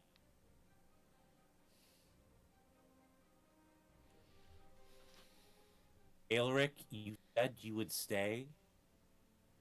I have no one left to take care of. You do. Take them and go. I don't mean to disappoint you right now, Harold, in this beautiful moment of self-sacrifice, but I don't think anybody else can turn on our ring except for us. So I haven't turned mine on yet.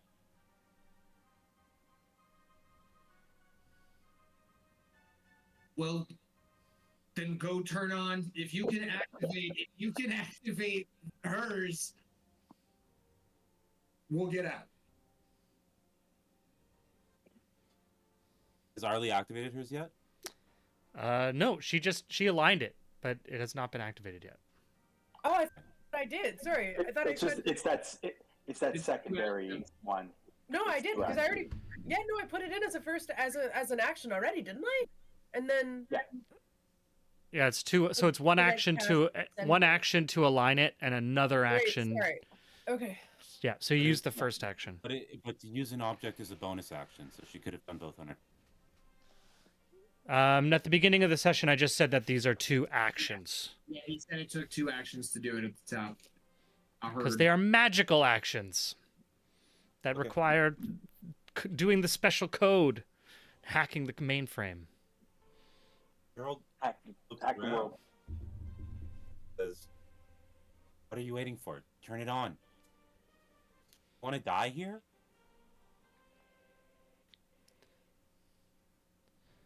He's the last.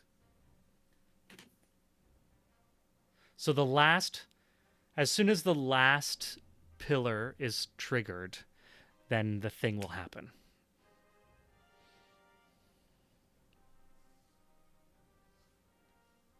So Keen, we're waiting for you to turn yours on, and then we can do whatever the heck we want. I think that's the veiled message there. But Harold's also offering to sacrifice himself by holding himself as the last person so that everyone else can get out. Mm-hmm.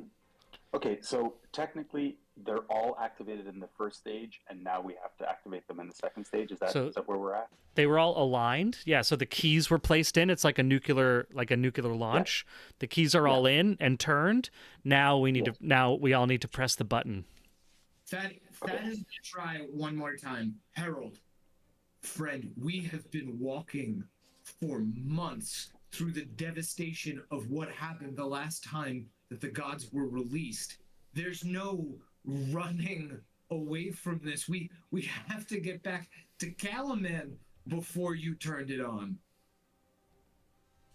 If we're doing this, we're doing this. Koi, can I break my prepared action to turn my thing on? Sure. Close enough. I light mine up second. Amazing. 2 have been activated. Harold, still your turn. Thad did say you can try to turn on Arlie's. No, I mean, we can. I'm gonna wait for Arlie to turn it on. Cool. Do you want to hold your action, or are you just gonna pass? Yeah. But I'd respond to Thad and just say, "Head start is better than nothing." I'm tired, Dad.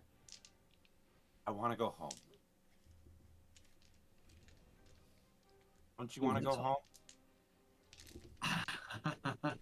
That last. I've been back. That just laughs at that. Amazing. Are you gonna pass your turn then? Amazing. Yeah. Okay. 2 are now activated. Bubo's turn. Okay. I'm gonna actually go with what I put in my chat earlier. That's actually gonna happen now. Yeah, let me double check. It's gonna be. I'll go. Okay. Yeah, with a 28, right? You rolled a 28 on that originally, yes. Right? Yeah. Amazing.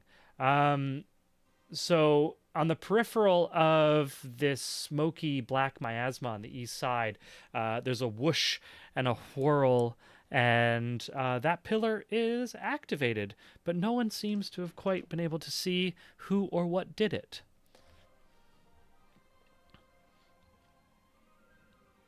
Moving us to Legion. Legion, you were given an instruction.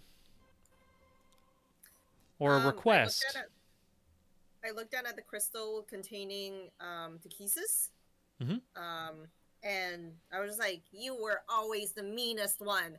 And I chuck it I lob it in a random direction. May I roll a d12 to see in which direction Please do, yes. So I go, 6, which means it goes directly down. South? Directly south. Amazing. South. And you would probably be able to go, you can throw it basically, if you're really hucking it, that'll just hit the wall. Great. There you go. Little circle. That's the Takesis crystal. So you see the black Takesis crystal gets tossed outside of little thing. A little piece of shiny black crystal gets tossed out of the black miasma and clatters against the stone wall to the south. Ting, ting, ting, ting, ting, kind of like ending in a little spin until it stops. Amazing. That's your turn, Legion. You can also choose to do something with Rufus if you choose.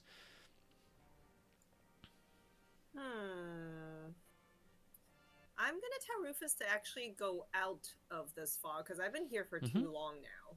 Okay. I'm gonna tell him to stand on the just left of it. Yeah, that way. Like here? Yeah. I'll be like, keep watch, boy. You make sure that everybody's okay.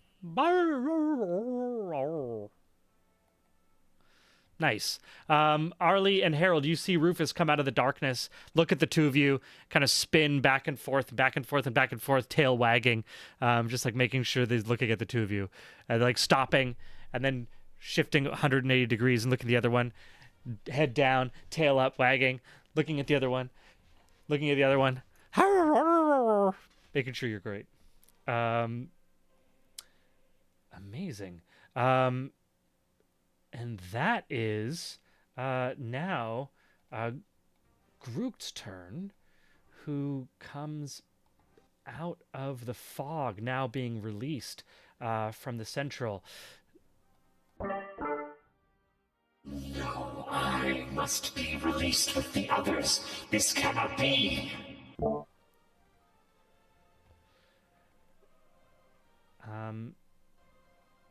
And Groot is going to,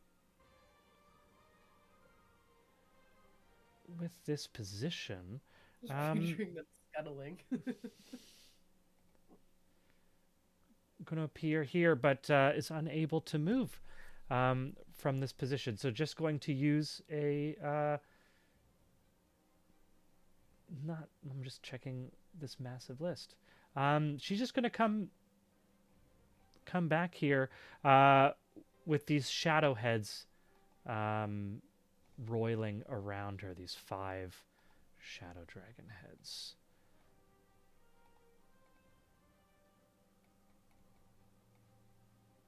Trying to get those there, but that is going to be all that she is able to do this turn. Taking us to Thaddeus.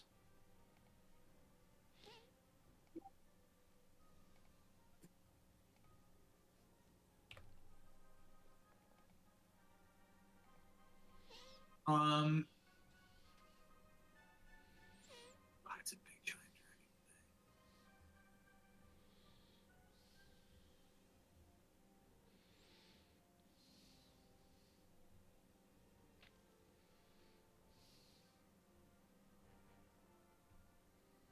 dragon. I'm gonna take out. I have the empty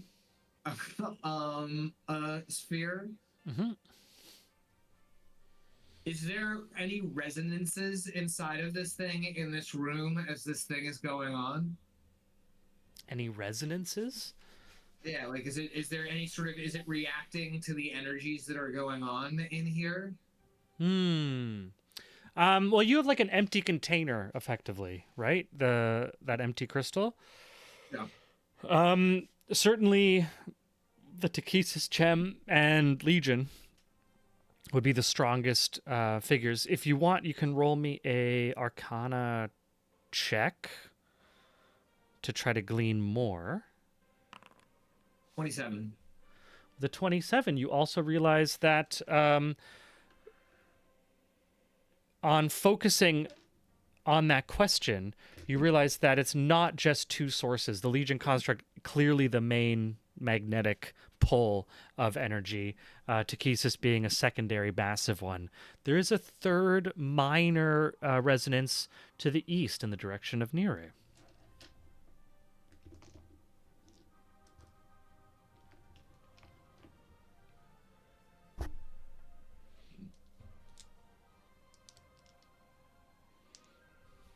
Hey, a quick message to Koi to check your chat for more info about me, about Booba.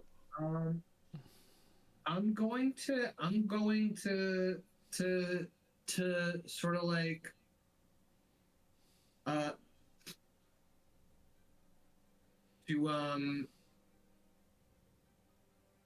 I'm just gonna throw it into the pit. I'm gonna throw it to Legion in the pit. Okay, you're going to throw the empty crystal into the pit with Legion. Yep. Amazing. Any other thing you want to do? That's like a free. Just tossing that. I'm gonna keep my eye on the Shadow Dragon, and I am going to prepare a magic missile at 3rd level if it does anything to attack anybody. Okay. Just attack or move as well? The crazy inflatable wavy arm construct is definitely still dancing. Kevin the Fight Guy, of course, that is still going on. It has not stopped. It is keeping everything light and breezy. Yeah, and the dog jumping around. Okay, Elric, your turn. Wait, I do shout, activate it now. Cool, gotcha. Elric, you have had 2 turns, so because Takesis has not been visible, you have 2 wisdom saving throws you can roll to catch up for those last 2 turns, to end the frightened condition, to come into this turn. It is a DC 19, I believe. Sorry, no. So DC 16. I don't get a reset because the thing I was frightened vanished. They don't have to throw it again. That's a good question. That's a question for Vikovar. I mean, it's fine. I'm happy to roll it, but I actually looked it up, and there's nothing in the frightful presence condition that mentions the anything about that, about like dispelling it other than a save. Mm-hmm. It doesn't say that. Yeah. Okay. I think it's going to last just because it's the kind of the idea of like if you got around a corner and you couldn't see the dragon, you'd still be under the frightened condition were it to reappear. But it is just a 16. Yeah, but I don't have any ads, so it won't matter. 2 13s. 2 13s. Okay, so you're going to be, in that case, frightened coming into this turn, now that she's visible, which just means that you cannot close distance willingly. But it's right there, right? It's right there, yeah. Like, that's adjacent to me, right? That's, like, in my striking distance. Correct. Oh, yeah, definitely. Okay, so let me ask you this then. I don't have to do anything to keep this thing, quote-unquote, engaged? Like, once it's engaged, my job's done, right? I mean, it could still move. Only grappled creatures have a movement of 0. No, I'm talking about the ring. Once I've done my job on that, I don't have to attend to this pillar anymore? No. Correct. All right, we're swinging. Okay. Full disadvantage, we're going in. Go for it. You activated? Yeah, I activated this is first. activated. The last 2 that aren't activated are... he gets to make a wisdom save at the end of his turn. We did the 2 wisdom saves to catch up for the last 2 turns, but for this turn, he's only able to roll it at the end of his turn. But you're going to get your 4 attacks at disadvantage, right? God is broken. Oh, what did they say? They said go big blue, and they gave you. Oh, you have advantage. So your first attack is going to have advantage, which will be at a standard roll for your first attack.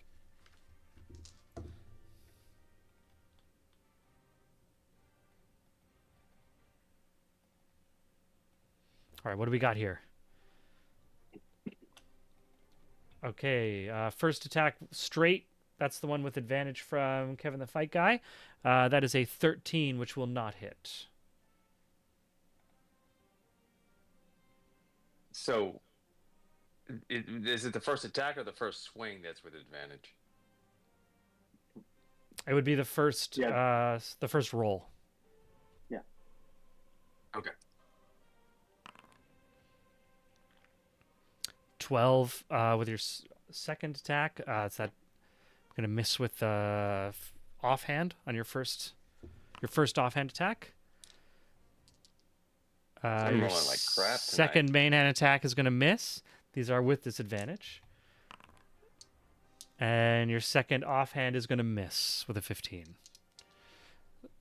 Swinging at shadows. Oh no, I'm just swinging. Aren't we blessed? Aren't we all blessed? Good point. Yes. There's a D4 there that gets added to. I forgot about that. Arlie each one of blessed these. everyone. Yeah. So. Oh, well then I actually made my first 2 wisdom saving throws, right? If I roll plus 3. Oh shit! Yeah. Well, so you'd have to just roll. Yeah, roll your D4. Each one of those rolls. Yeah. Yeah, each one goes. Okay. Roll another one. Oh god. Shit. So I'm Okay, still you're still- afraid. That's okay. You're still. Yeah. I can't roll more than a 1. Oh, sorry. I think to tell you the truth, I think the I think you're just rolling +1 The- right now. Oh, I'm not doing the right thing, am I? Okay. Yeah. Okay. I didn't roll anything. Okay. Here we go. so it's only skill checks and attack rolls, so it's not saving throws. We had established Okay. that pick of our Oh, okay. Right. So you're but still it at does well if disadvantage. every one of your attacks gets that. You can still do Yeah, so the first a roll D4. got a +3, unless you want me to roll. Yeah, let's one start with global. the +3. Okay. 16. So that's +3 on the very first roll, so that'd be a 16. That is still gonna miss. Okay. Well, then I probably won't be able to hit. Well, your last one was a 15. Damn it. So Right. I keep doing the wrong thing. There we go. That's wrong. That's no good. Last roll. So that'll be a 18. 18 is also gonna miss. what? Oh, okay. my God. Okay. All right. Well, then, let's see here. Let me get to my right feature here. Wait, what's happening? Okay. That's all I got. Okay. So the crystal is thrown out of the center. Ting, ting, ting, ting. Almost looks like it was thrown by the wild, wacky, inflatable arm man. Takesis's form grows out of it like a smoke-assuming form of a dragon. 5 shadowy heads sprout from this dragon's body. Aelric turns and courageously fights his own fear as he strikes at the shadows, but all the strikes just seem to just blow the smoke, which then reforms around it. Leading us to Arlie's turn, and this is going to be the last Wait. turn of... Oh, My last wisdom saving throw. oh, your Saving last was... right. Yes, at the end of your turn. Yeah. And you get one more saving throw at the end of your turn. Please, come on, roll me a fucking 18. Ugh. Nothing. 12. 12. Yeah, that's okay. At least it's in distance. Yeah. Nira is going to maintain the Tesseract. Wow, guys, we're almost there. This is great. We're doing really well. Wow. And Arlie, you're going to act last action before we take a break. Mira, I trust you so much less with that new voice. That's not what you sound like in the records. Anyways. Oh, amazing. Aelric gets Aelric was given advantage on his wisdom saving throw by Vikavar. So Aelric, you're going to get wisdom advantage on that last saving throw. And then we're picking up Arlie. Sorry, Arlie. Got to honor our chat. We got stuff coming in. They're doing everything they can to make me a real threat in this game. I so appreciate it. It's just so frustrating. I don't give much back Vikavar- on these damn wisdom Vikavar's- saving throws. Arlie's just like, I did not see that coming with kicking Takesis out. And so she's going to run and take up space. 19. That works. Keep going, sorry. No worries. Bless. Does Bless just give a plus? It's a D4 that Bless adds on, right? Correct. Yeah. Arlie's gonna run in towards the center of things so that she's 30 feet from all of her people. I measured it, but I keep measuring and messing up the board, so. So you've already, you cast Bless at the last session on Thad, Aelric, and Harold, which it's currently on. But you're saying you wanted to run. Where do you want to go? Yeah. Where do you want to run to? Okay. Well, I'm gonna cause one of those radius things to appear, but I will. I'm sorry, is everything activated at this point? Everything is all activated. No, Arlie and Harold's crystals are not activated. Okay. Early, you gotta activate it. Yeah, you gotta activate that, Arlie. You can't move anywhere. You gotta finish the activation. I was gonna do another buff spell. Just like. No? We're not doing buff spells? Well, I mean, the activation is the name of the game right now. It's If we activate it, we can block Takesis from being released with all of the other gods. We would essentially have kept Takesis trapped in her gem while all the other gods go free, which might be a small mercy upon Kryn.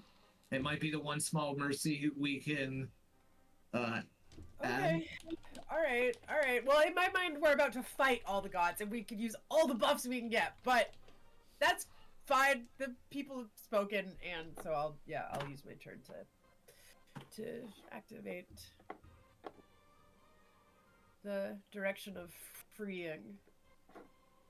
Okay. So you're going to use your turn to activate. Oh no. No, I was going to draw such a fun little, there we go, an activation flower.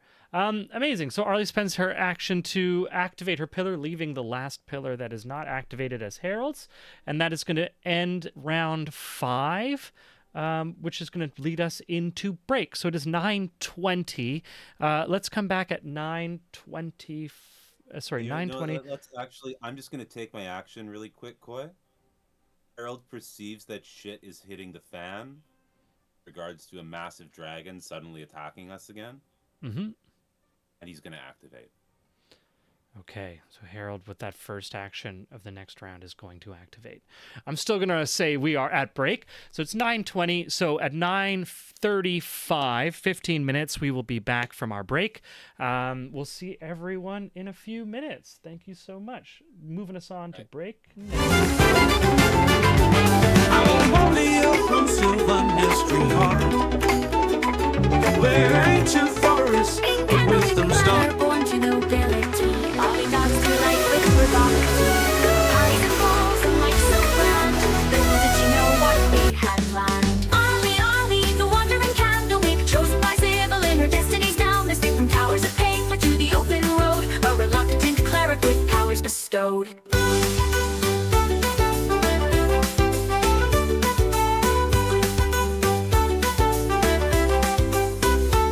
From luxury, thrust into robes, surrounded by tomes and dusty old globes. But Ollie's mind, sharp as a tack, mastered the legalese others did lack. Contracts and bylaws, she knew them all. Her litigious prowess made bureaucrats fall. In mazes of paper would she find a way to bend the rules and save the day. A holy symbol in a divine dream. Not all in the tower is as it may seem. A true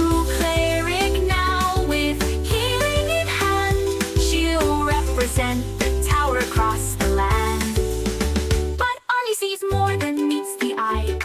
All timelines at once, futures that fly. Past, present, future, all intertwined. Sometimes leaving the present behind. But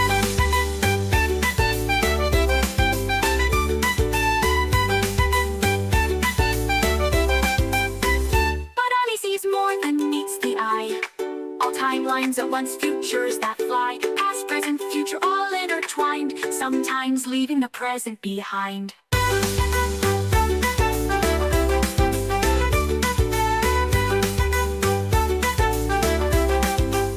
Library cat, shrouded in mystery, follows Audie through every history. With glowing eyes and silent paws, it guards her path without pause. Ollie, the wandering candlewick, chosen by Sybil in her destiny's down. The stick from towers of paper to the open road, a reluctant cleric with powers bestowed. Cut from luxury, thrust into robes, surrounded by tomes and dusty old globes. But Ollie's mind, sharp as a tack, mastered the legalese others did lack. Oh, hoist up the sails, let the winds take a clip. For Thaddeus Turnpike commands his ship. For good of the waves, a sailor so bold, with magical powers and a heart of gold. Behold, Thaddeus sailed the endless sea, with little Boo as wise as can be. Through tempest and tide, they roam far and wide, the Turnpike legacy, their unfading pride. From the mighty Turnpike line he hails, with the lineage of captains braving the gales. A scion of seafarers fierce and grand, with the smell on his lips and the sword in his hand. Behold, Thaddeus, master of the smell, with little Boo through heaven and hell. They dance with the stars, they flirt with the dew, fortunes boo.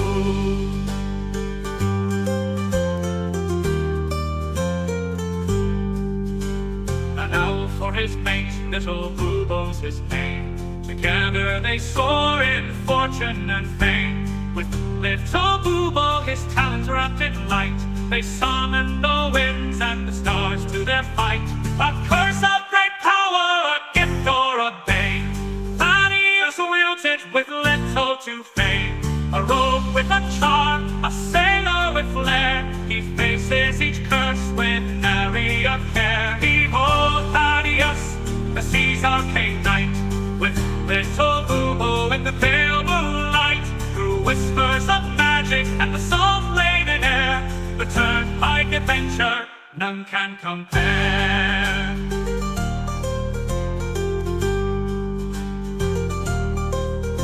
So sing of the turnpike, the legend, the tale of Thaddeus and Boobo setting sail. For where the map ends, their journey's just start. The sea's in their blood, magic in their heart.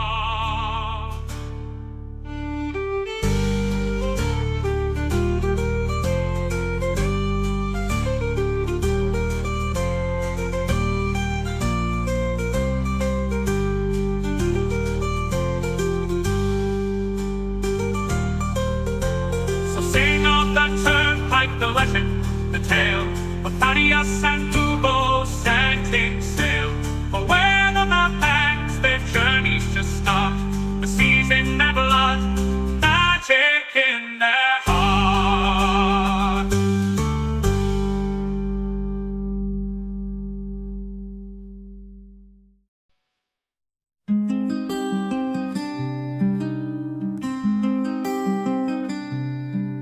In Solonia's fields, a halfling stood tall. Sea gray eyes, a fighter's call. With Fiona's love and Angus' smile, his world was bright for a little while. Oh, Harold Grey with list in hand, a promise made, a journey planned. Each task he'll mark, each dream fulfill. For those he's lost, his heart beats still.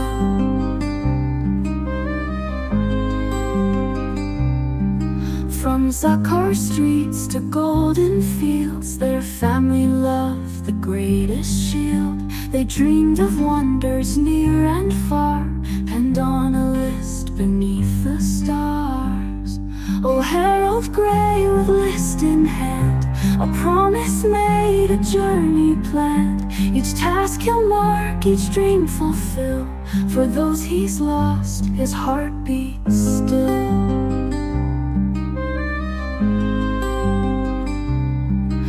Young Angus fell on distant shore, while Fiona's kiss would come no more. A drunken noble, a vengeful blade, left Harold's world in darkness laid. But from his grief a purpose born, to honor vows that he had sworn. The list unfolds a final wish, a blade resisted a gutted fish.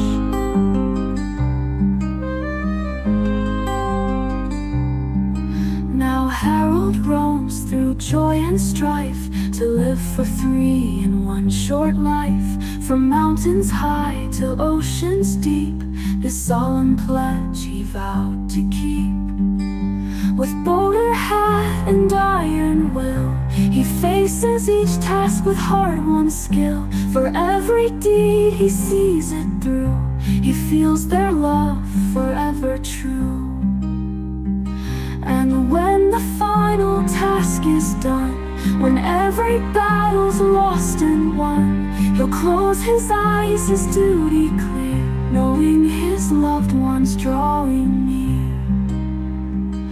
In afterlife they'll meet again, their love eternal, free from pain. The list complete, their dreams fulfilled, a promise kept, a future will. Oh, Harold Grey, your journey's long, but in your heart they're never gone. With every dream that you fulfill, Fiona and Angus are with you still.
Of wisdom start.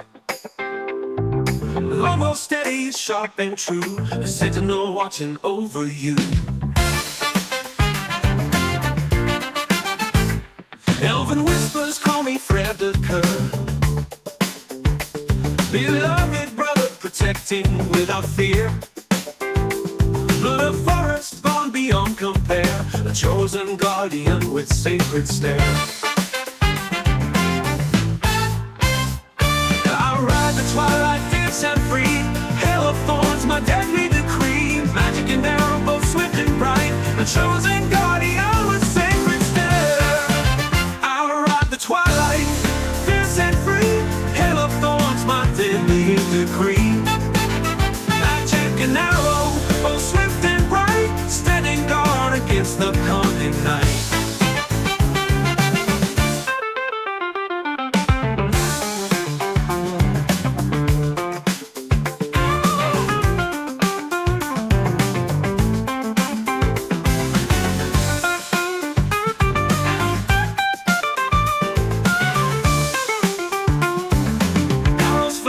Distances untold, knife edge precision, deadly and bold.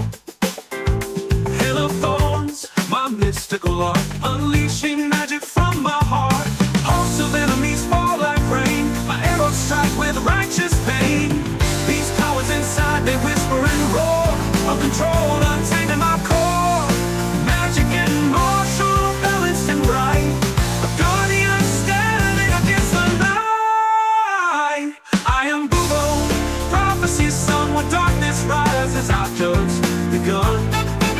My arrows sing, my magic burns, the fate of worlds forever turn.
All right.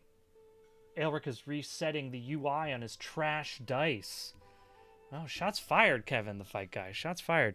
Okay. We are back. We are back for an epic description. And what better way to have a description than with the voice of a narrator. As Harold touches the arcane forge, a deep, resonant hum fills the chamber. The ancient machinery pulses with light, each glyph flaring with unearthly brilliance. Arcane energy spirals outward in violent ribbons, wrapping the forge in a cocoon of power. The room stretches impossibly as the forge groans, waking from an eternity of slumber. With a thunderous crack, the barriers of reality fray. A storm of radiant light bursts forth, illuminating the endless void beyond. From this rift, divine essences spiral into form, celestial beings of incomprehensible grandeur, wings of fire, eyes like molten suns, and forms wrapped in swirling galaxies emerge, shaking the earth and shattering mortal comprehension. Amid the ascension, a venomous scream slices through the cacophony. Takesis, the queen of dragons, writhes within her crystalline prison. Her claws scrape against the unyielding walls, her multi-toned voice dripping with rage. No, this cannot be. You dare deny me? The gods cast their gaze upon her with cold triumph. The god of light steps forward, his voice building. Your reign of shadow ends here, Takesis. The mortals have spoken. Her prison shudders as she lunges, flames and darkness bursting from cracks of the crystal, only to be snuffed out by the forge's radiant energy. Her screams turn to shrieks of agony as the bonds of celestial light seal her fate. No! No! I am eternal! I am... Their voice is silenced by a final pulse of energy from the forge, leaving her form locked in eternal defeat. In the heart of this chaos, Nire steps forward, his eyes blazing as he reaches out toward the storm of energy. The raw power of the forge rushes into him, his essence becoming a conduit for its impossible forces. The air crackles around him, warping as he channels the energy into himself. Wow, this is how it must be. He murmurs. Behind him, the Tesseract appears, a shimmering anomaly of infinite dimensions. Its edges twist, reflecting countless realities. Nire steps backwards into it, glowing with the forge's light. The energy streams into the Tesseract, collapsing both Nire and the anomaly into a single point of light that vanishes with a soundless flash. Above, the skies split open as divine figures descend. The god of storm strides forth with deafening thunder and jagged lightning. The god of life blooms into existence, spreading verdant growth in her wake. The god of war emerges, a blazing inferno of steel and rage, his weapons clashing in unseen battles. Reality itself trembles. Gravity falters. Time stutters. The god's influence spills forth, overwhelming mortal senses. Then the world draws a collective breath. The gods turned their gaze downward, their 1,000 voices speaking in unison, both deafening and soothing. You have unsealed us. Reality has been reborn. We are home.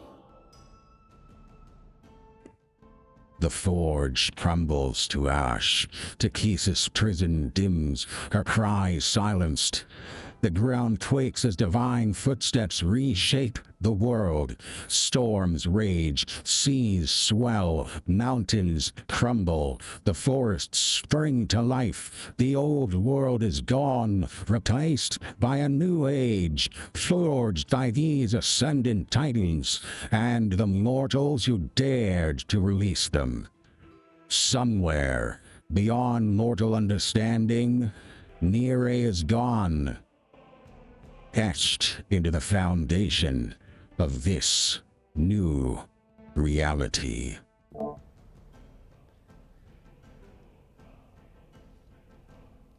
And as we enter a sort of player epilogue, what do we think the players are able to do? And what do we look forward to in this new, changed world?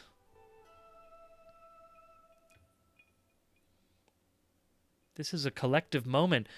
Do we survive is even a question.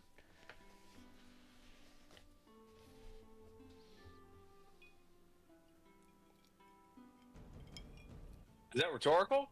Are you asking us right now what's happening?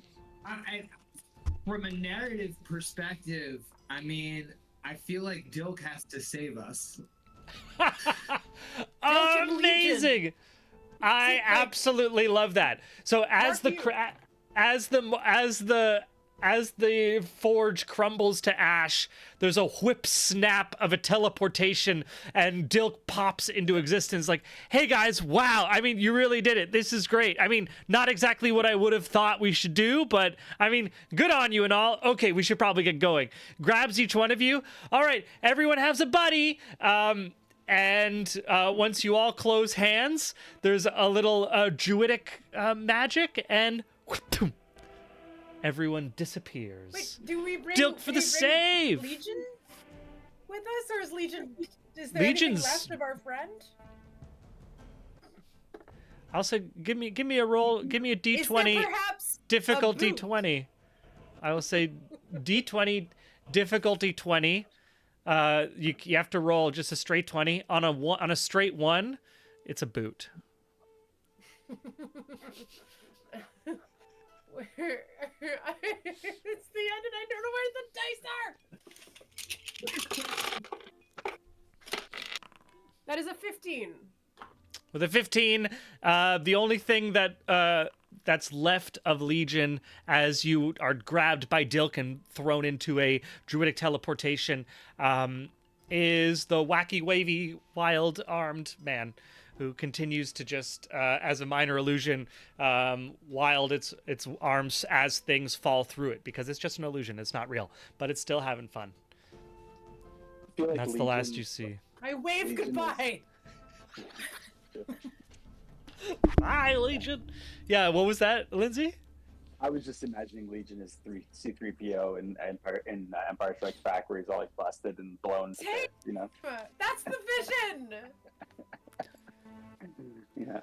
Well, you know, this is like any comic book movie. There's always the potential. If you don't see it, you don't see the body, and even if you do, no one ever really dies, right?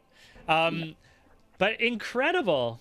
The gods were released. The mortals made the choice to release the gods, and now the heroes that were the chosen of Zivalin, they might have some more to do. But we won't find that out until we come back next time, and you are Legion. Thank you so much for watching. This is the end of our 1-year anniversary on the Legion stream. We have officially done a full year as a public stream. So I forgot about that. A round of applause to everyone. We've been officially running this session for over 2 years now. So good job on everyone who created characters 2.5 years ago who thought they would be playing probably a different character by now. Everyone did really, really well. And we won't find out what the continuation of our Monday stream will be until the new year. There's possibilities. This is something that we will be figuring out over the break. In terms of how will we return to find these players as these characters? Will we return to have different characters take up the mantle? We will only find out in the new year of 2025. Oh my God. But as we do have some time left before we finish, I wanted to say that I wanted to open the window, open the table, open the opportunity for all of us to just talk about our experiences. Annie, you've had a month now with us. You've also been on our other stream. Our players have been playing these characters for a little while. I think it's only fair to have a moment to kind of honor how we feel like the ending went, how we feel like some of our fun arcs that we had over the past year or two, moments that we may never have gotten to or that we always remember. We just have a little bit of time to kind of debrief, stretch it out. We gotta cool down. You can't just stop a workout. You gotta do a little cool down. You gotta do a little, okay, how did that go? How are we all feeling? I feel like I want everyone to roll for initiative so we can pick who's going to talk first. But happy to also take. We could, if you want to, you can roll for initiative, or we could just take. Oh, Elric rolled 20 d20s. You're unstoppable, Elric. You're unstoppable. I was just messing around with the thing, trying to get. No, of course. Roll. Yeah. Of course. But you know what? Yeah, with a 23. Oh, everyone's rolling 20 d20s to see how we can do. All right. Dude, I love it. Deal. All right, everyone roll initiative, 20 d20s. Who can get the highest number? That's initiative for the epilogue. Jesus. I love it. Aelric's like, look at me now. I got 216. 20 d20s. You have to click 20 icon 20 times. Harold, not fair. That's 100 d20s? Not fair. That's not fair. It's too many. It's too many d20s. Unlimited power. You give this man 20 d20s and he takes a mile. That's classic Michael Keane power gaming. He just took that extra 80 d20 all for himself. You could divide it by 5 though and get him. I don't It do is an math. interesting exercise in the law of large numbers. Because It is. Will towards the mean. We're all rolling around 10 on average. Mm-hmm. Yeah. Well done. Bubo and Aelric, they both scored 216. They got the same number on their 20 d20. But Bubo had a +1, so it's 215 plus 1. So I'm going to say we start with Aelric is going to start us off. I was cheating. A little bit of just a little tiny cheat, just a little +1. So Aelric, you'll start us off on this post-game initiative order, followed by Bubo. So just anything that I think a highlight or something that didn't get rectified.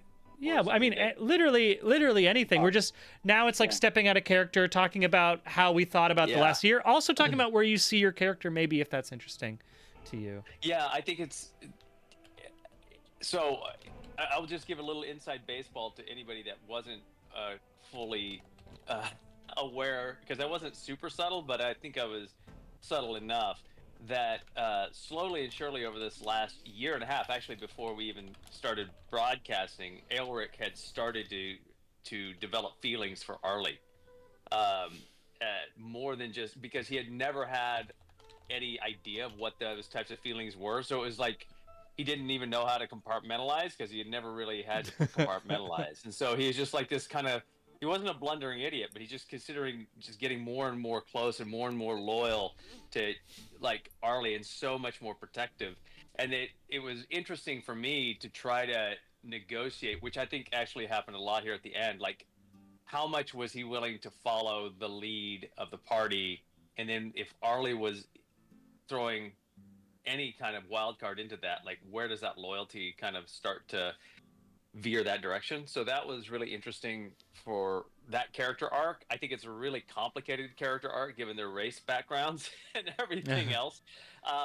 So I was really excited to be able to explore that, because it was in such a way that it had so much naivete and so much innocence to it that it would never, you know, and Claire and I did a lot of background work with Yukoi on like how to proceed on that, but also like where, not the guardrails honestly, but where are the open lanes on it? Do you know what I mean? And so that's been a real challenge to stay kind of connected to.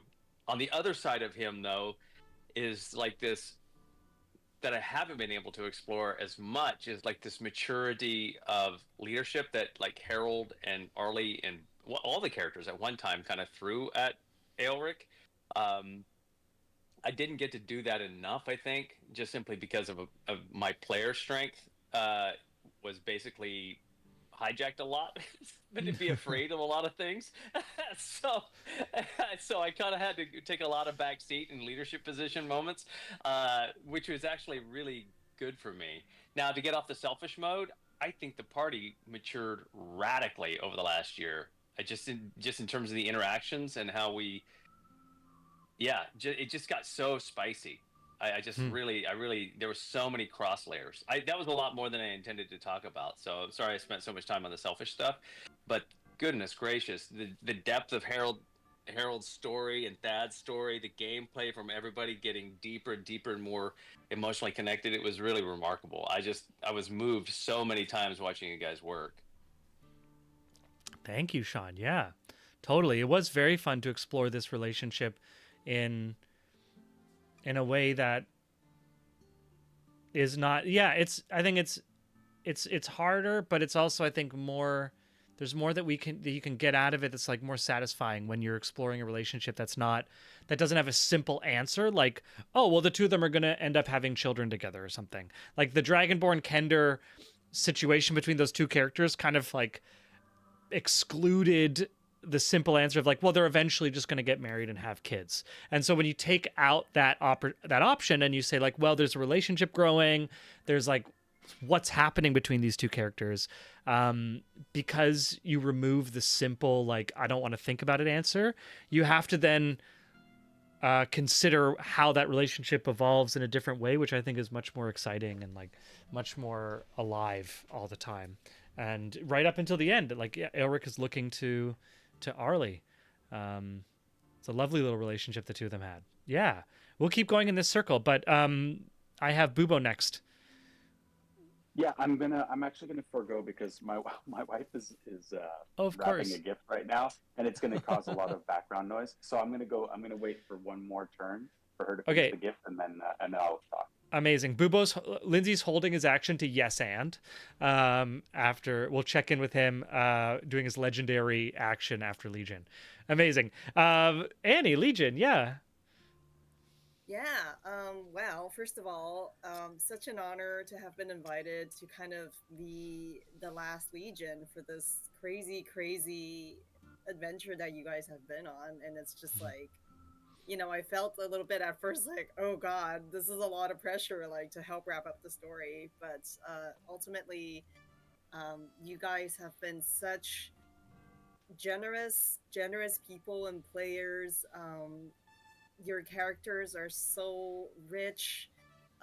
You can tell that a lot of like love was, you know, poured into it and into each other. Like you guys connected so well. You were such a well-oiled machine, and like you know, not always agreeing as characters, but just able to kind of interact so naturally as your characters and staying within them. And yeah, it's just the way that you were just so welcoming to me, and just able to immediately kind of just be like, yeah, okay, let's do this, Legion, and like just going along with it. It's been such a great experience. Thank you guys so much. The second thing I wanted to mention is that I had full-on prep Legion to do 180 and become a psychopath, should you guys have gone against kind of freeing the gods, because all my spells were manipulation spells. They were like suggestions, dissonant whispers, like hold person. I had so many things that were just like super crazy and ready to turn on a dime. I came close a few times to cast it on you guys, but I was really holding out. And just thank you for making it so fun, and for letting me have the chance to reveal myself and play through as this like under disguise and everything. And it's been great. Thank you. Yeah, thank you, Annie. And like, what a weird, like, thank you for being our first Legion to try to subterfuge the party. All of our other guests were so kind, and everyone's like, no, I'll be nice. I'm going to do exactly what I say. I was like, Annie, come on. We've been doing this a year. You got to help me out. Let's fuck with them a little bit. Koi, when we were doing the character creation, Koi was like, Annie, I have an idea. And I was like, yeah, hit me. And then this is how. What if you pretended to be Legion Mark U? And no one questioned it, which was wild. I was like, I thought Harold would question it, but he was too caught up with Bubo, and like wondering about Bubo's intentions. So you were able to sneak under the radar there a little bit. Incredible. Yeah, so cool. Bubo, legendary action, Bubo. Or are we going to hold off again? Okay. No, I'm here. Hell yeah. The gift has been wrapped, so we're good. Yeah, no, I think that it's been an interesting year and 2 years, obviously. I've really enjoyed. I think highlights for me, it was the burgeoning relationship between Elric and Bubo. I thought that we had some really good moments in the middle of the first year. Yeah, man, I thought that was really cool. And I really liked the Legion construct. That was a really great idea, man. I like some of the Legions really threw us for a loop, and it was really interesting to have to rediscover a new character every week. Like, it's kind of like one of us dying and having to come back and reintroduce characters, and it was done pretty seamlessly. And it was always like a kind of a new way to like introduce a new dynamic, and sometimes it was extremely helpful. I think there was something really interesting as well with you kind of like having to have a conversation with the Legion construct to like have them fold in. They kind of like were able to help us navigate the story and like bring us back to like paths that we may have been like digressing away from. So that was really cool. I really like the characters. I love that Sam's character dies and comes back. Thad comes back as a new dude kind of thing, like a reborn kind of thing, which is a nice twist to the character dying. He doesn't completely die, but he's reborn as a new thing. And Bubo came back. And Bubo got to come back. Bubo came back. I didn't really have as much of a kind of like full arc at the end there, but it was nice to be a part at the end of the instrumental part of in the end of like getting this task done. One thing that I was thinking about was the idea of like the actual campaign that we started with. Like I'd be interested to even know, like I don't know the campaign, so it would be really great to like read it and just go like, where did we go with this? Like, oh my god, yeah. If anyone who wants to know, it's based on the Shadow of the Dragon Queen module for 5e, for anyone who's interested. There's moments that are real tight, and we very well go far off the deep end. Yeah, exactly. So I thought that was really, I mean, I could feel that, and I thought it was really cool. I don't know, man. It was a great campaign. It was, and I think the characters were fun. Everybody was true to their character, Like Arlie was true to her character. Keen really came into his own. I think like with the conflicted quality of Harold. I don't know. It was great. It was really cool.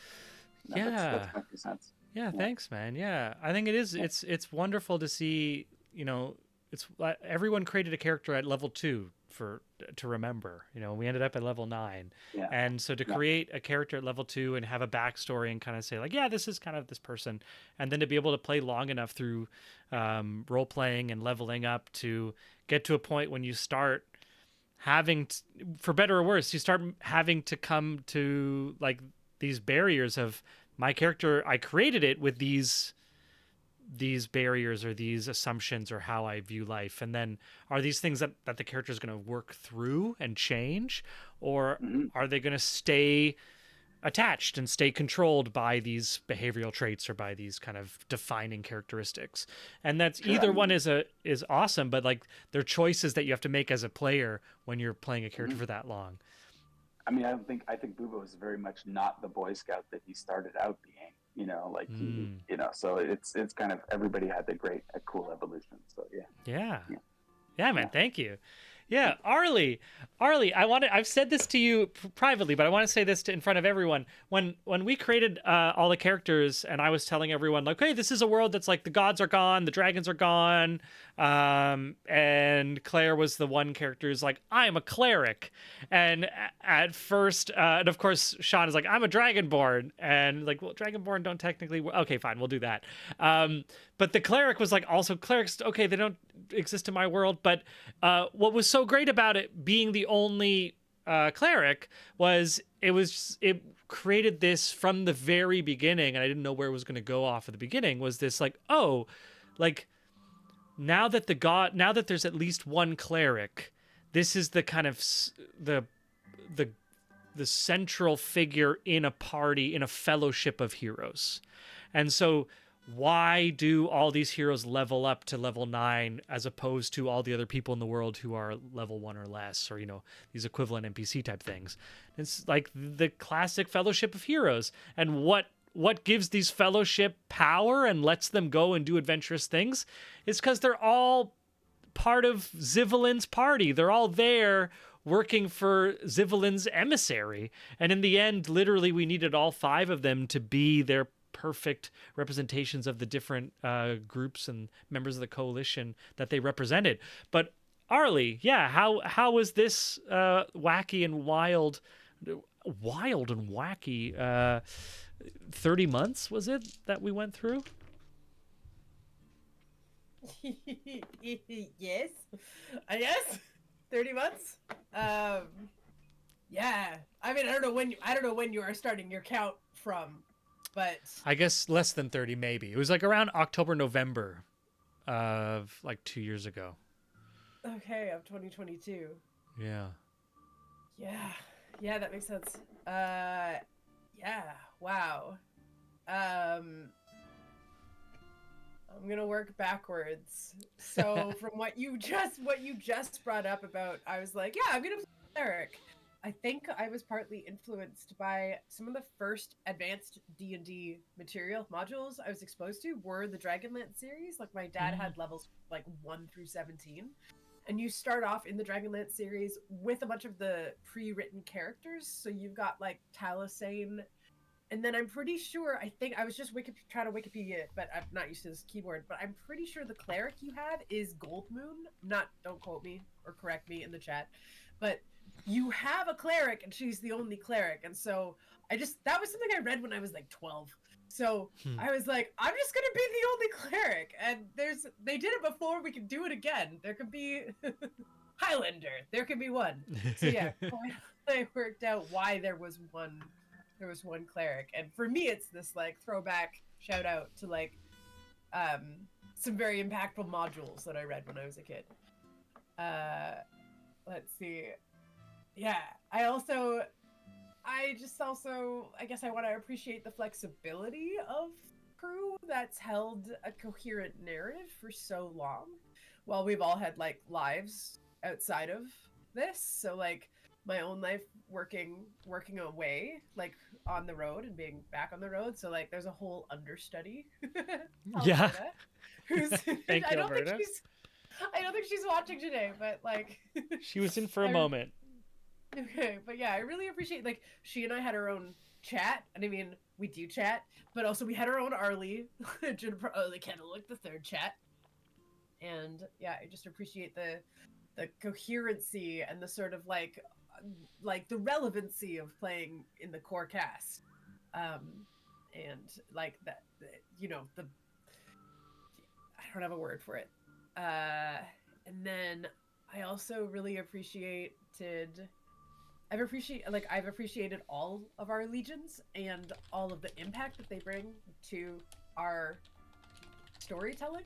So the fact that Harold in that moment with Arlie was like, Inpu told me, and I think Eric is in the chat, or at least is maybe he's still here, but the fact that what Inpu said impacted Harold to make this decision that we'll go around one more time. Okay, thanks, Koi. Yeah, that's what I totally was doing. So what am I supposed to tell me what I'm supposed to be doing right now? Because that's what I was doing.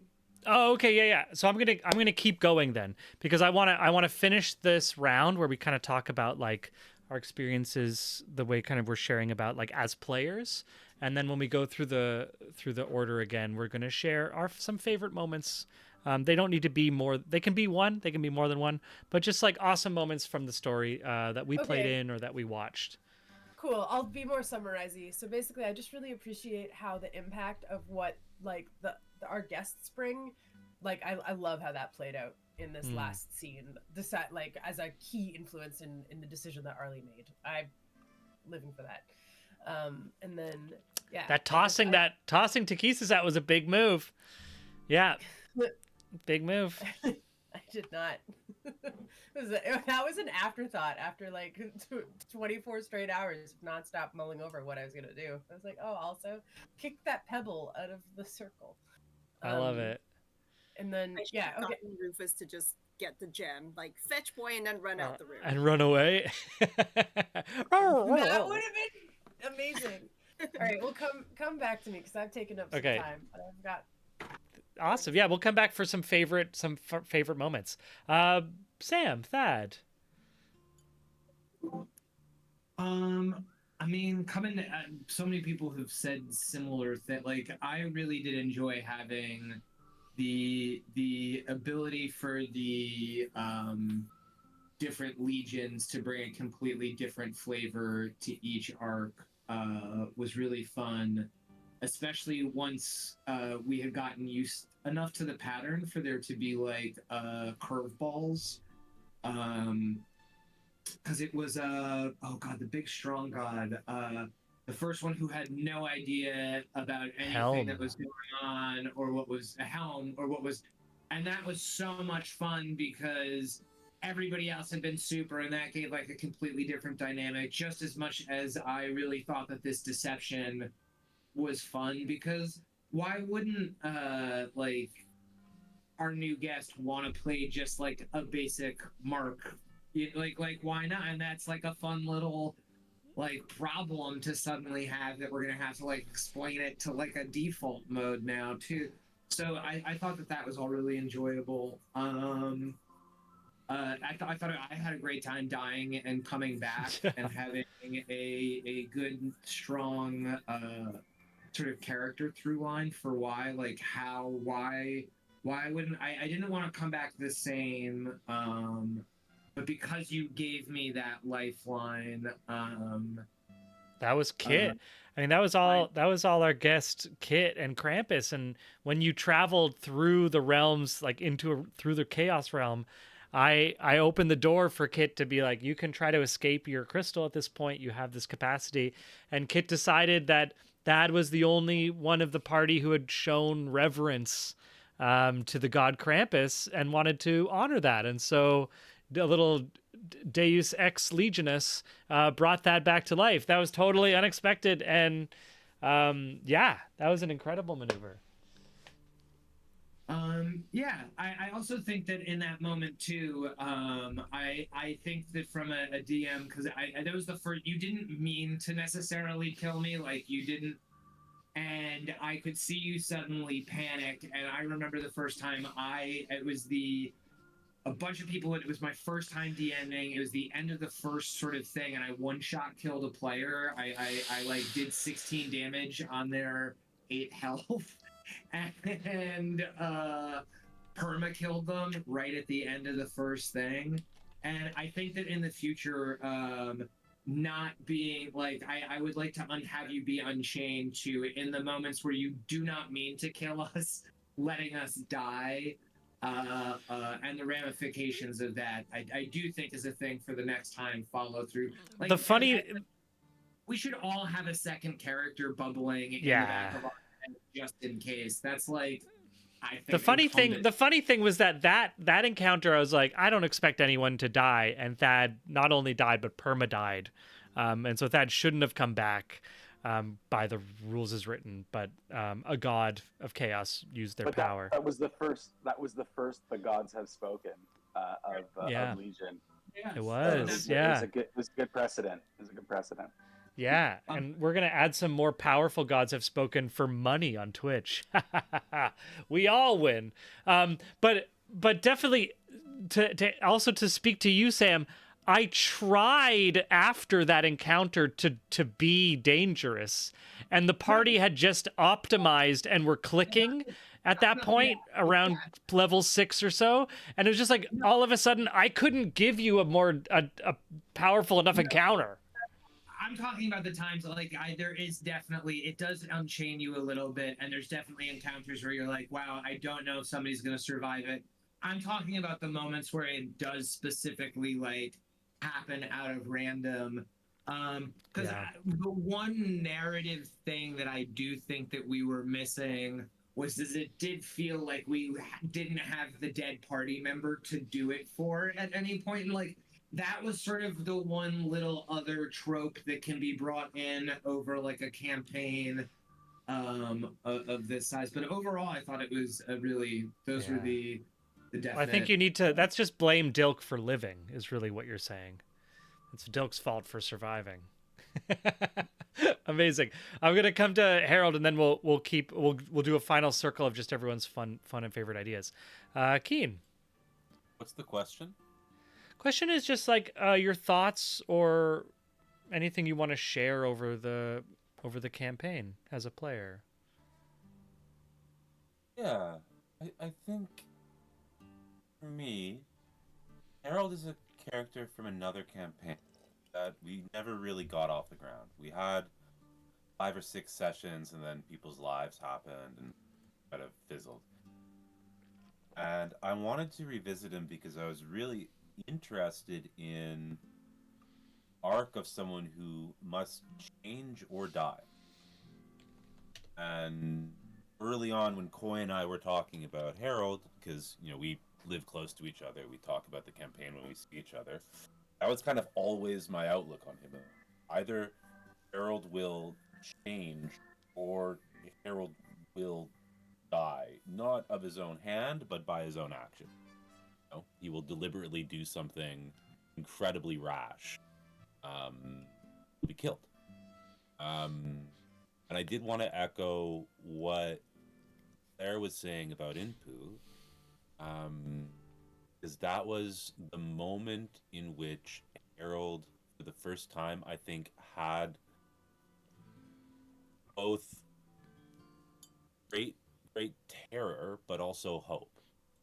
That there was something concrete he could do to see Fiona again. Because he was never certain before.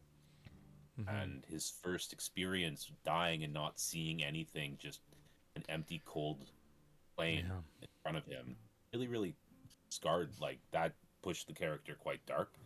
Mm-hmm. So for me, what was amazing about this was just how much collaborative storytelling occurred, and how the ice of Legion enabled that, and also I think really potentiated a lot of this. Cool. Yeah. Thank you. Yeah, and as a reminder for everyone, if they don't know or hadn't seen it, Harold's backstory and his kind of character creation sentence is he's a halfling with a list, but the list is things he was going to do with his wife before they died, and she died. It was their retirement plan, and she died very randomly. It was just hit by a carriage. Yeah. Not like a heroic vengeance backstory. It's just a common tragic, just life. Life. Yeah, and for a list to not be like, this is my list of people I'm going to kill, which is like kind of like, Arya Stark's list. She has a list of her victims. Harold just has a list of things that he wants to do in retirement that he was supposed to do with his wife, and now he has to do alone. And I always loved that I thought that was one of the strongest, like, one sentence character descriptions that I've heard for a role-playing game, because it's so clear about so much about who this character is, what he thinks about the world, what he wants to do, and it also has the hook that you want in a character creation, which is an opportunity to be taken into adventure, right? Which is baked into that, of at any point on his list he can be sidetracked and taken into adventure. So I thought it was just such a lovely little creation to work out. The bucket list, yeah, so lovely. Cool. Let's go around quickly to finish up for tonight and just share our favorite moments: funny, epic, dramatic, sad. The same order, starting with Sean.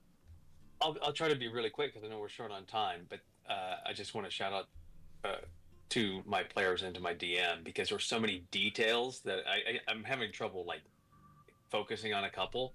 But like going back to exactly what Keen said, like when you came out of that first death and you started to play that moment, I realized I was in a different game.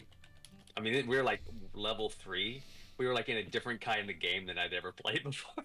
Do you know what I mean? I was like, oh, okay. And then similarly, like Thad, still the chef's kiss moment of everyone just yelling and jockeying for position, and Thad's like, I think this is the Turnpike's land now. That's it. And then we pulled a non-coup. It's just a non-hostile takeover, which was remarkable. Arlie has so many, but every time you go into the library book and pull something out was just so good, because it was always like so clutch little bits of information. And I'm gonna do this one with you, Lindsay, because as much as I just reflected on what Keen did, you actually kind of like gave me permission to lean into that with that moment when we were walking into the woods, and I was just and Elric was like, don't let me turn on the party again, put me down. And I mean, that was a long culmination of watching other players take big swings on that, and just for you to be there for that and to end it, man, it just gave me so much strength. And then when everybody else in the party, kind of in the chat reacted to it, it made me feel like I was part of that new game that I'd never experienced before. Does that make sense? So there's so much gameplay that you guys did. Just I'd love to highlight, but I don't have enough time. And then of course, Koi, the detail was just crazy on how you got all those stories to like interconnect, including, God bless you, Keen, making the double moon thing canon. And that was that you that did that thing? Or no, wait, what was it that you made canon? That was it was the double moon thing, right? When you did the side campaign? That like the multiple realities, you mean? Yeah. Yeah, that was, I think Keen was leading that one. That was like a little side. We actually lost that, but yeah, that's when we established the multiverse as canon. Sorry, I'm gonna let it go. I could go on. No, thank you.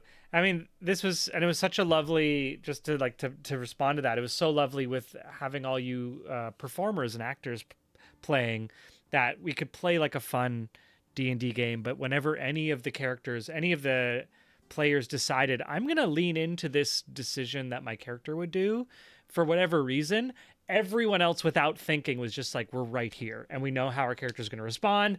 And if you're taking it serious, we'll take it serious. And if you're having fun, we'll have fun. And there was never a question. Like, I just wanted to thank all the players for that. Like, everyone willing to just say, oh, one of our players wants to go in this direction, let's go and meet them there.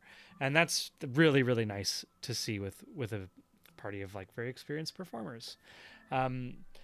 Next up is, I also have to say, the moment that I'll always remember, Aelric, is when you were fighting some mounted Death Knights, and you're just like, I grab the horse and kill the horse and throw the horse down. And it was just like actually looking up strength and be like, oh yeah, Aelric actually is big and strong enough to like grab a war horse and just toss it to the ground and gut it in an action at like level 4 or whatever it was. I remember that very clearly, as just a bold thing that a player character can do when not looking at stats first and saying, I want to do this, and then making the stats answer that ask.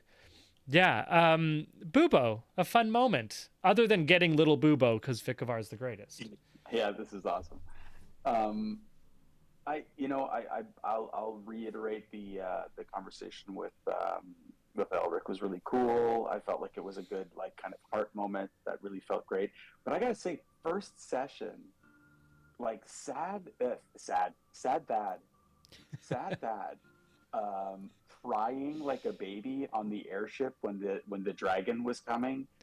That like it kind of set a tone for me, like first session when he was like freaking out. I mean, I'm crying like a baby. That's probably a little too far, but he was like freaking out, and there was just something really fun. I was like, oh, okay, there's gonna be some like wacky shit that's gonna happen, and it made me feel really good on the first session. Like that was like literally the first session we played. Yeah. And that made me feel really good. And I have to say, like for me, Bubo / Lindsay never understood Harold.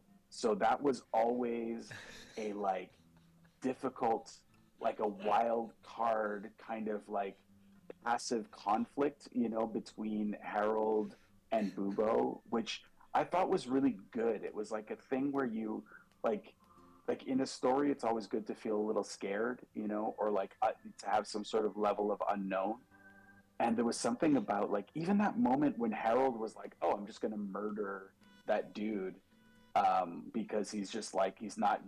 And I was like, "Bubo doesn't know what to do with that." I was like, I had to have a conversation with Koi. I was like, I don't even know like what I'm supposed to do. Like, I don't think Bubo would let that happen. But like at the same time, like as a D&D player, you've got to let people do things. And I was like, I felt so conflicted, which was so great. Like I thought that was like these challenges were like really, really fun. And again, to reiterate, the Legion construct was really fun as a wild card thrown in. And then when it turned into the people actually online interacting every time we got an advantage roll, or I don't know, like even Vikavar rules checking that would allow us to do something as opposed to disallow us to do something. I thought that was like really, really great. I thought that was a great tool, and like a great, like it felt like a community was kind of behind us. So that I thought all of that was really, really fun. That's my 2 cents. Yeah. Yeah, man. Thank you. I have to say, I'm just gonna say it because now's the time. As a DM, it got to the point where I was like, fuck, like Bubo's in the party. They can kill anything I throw at them. There's like nothing I can do because Bubo is just going to be like, oh, I'm invisible.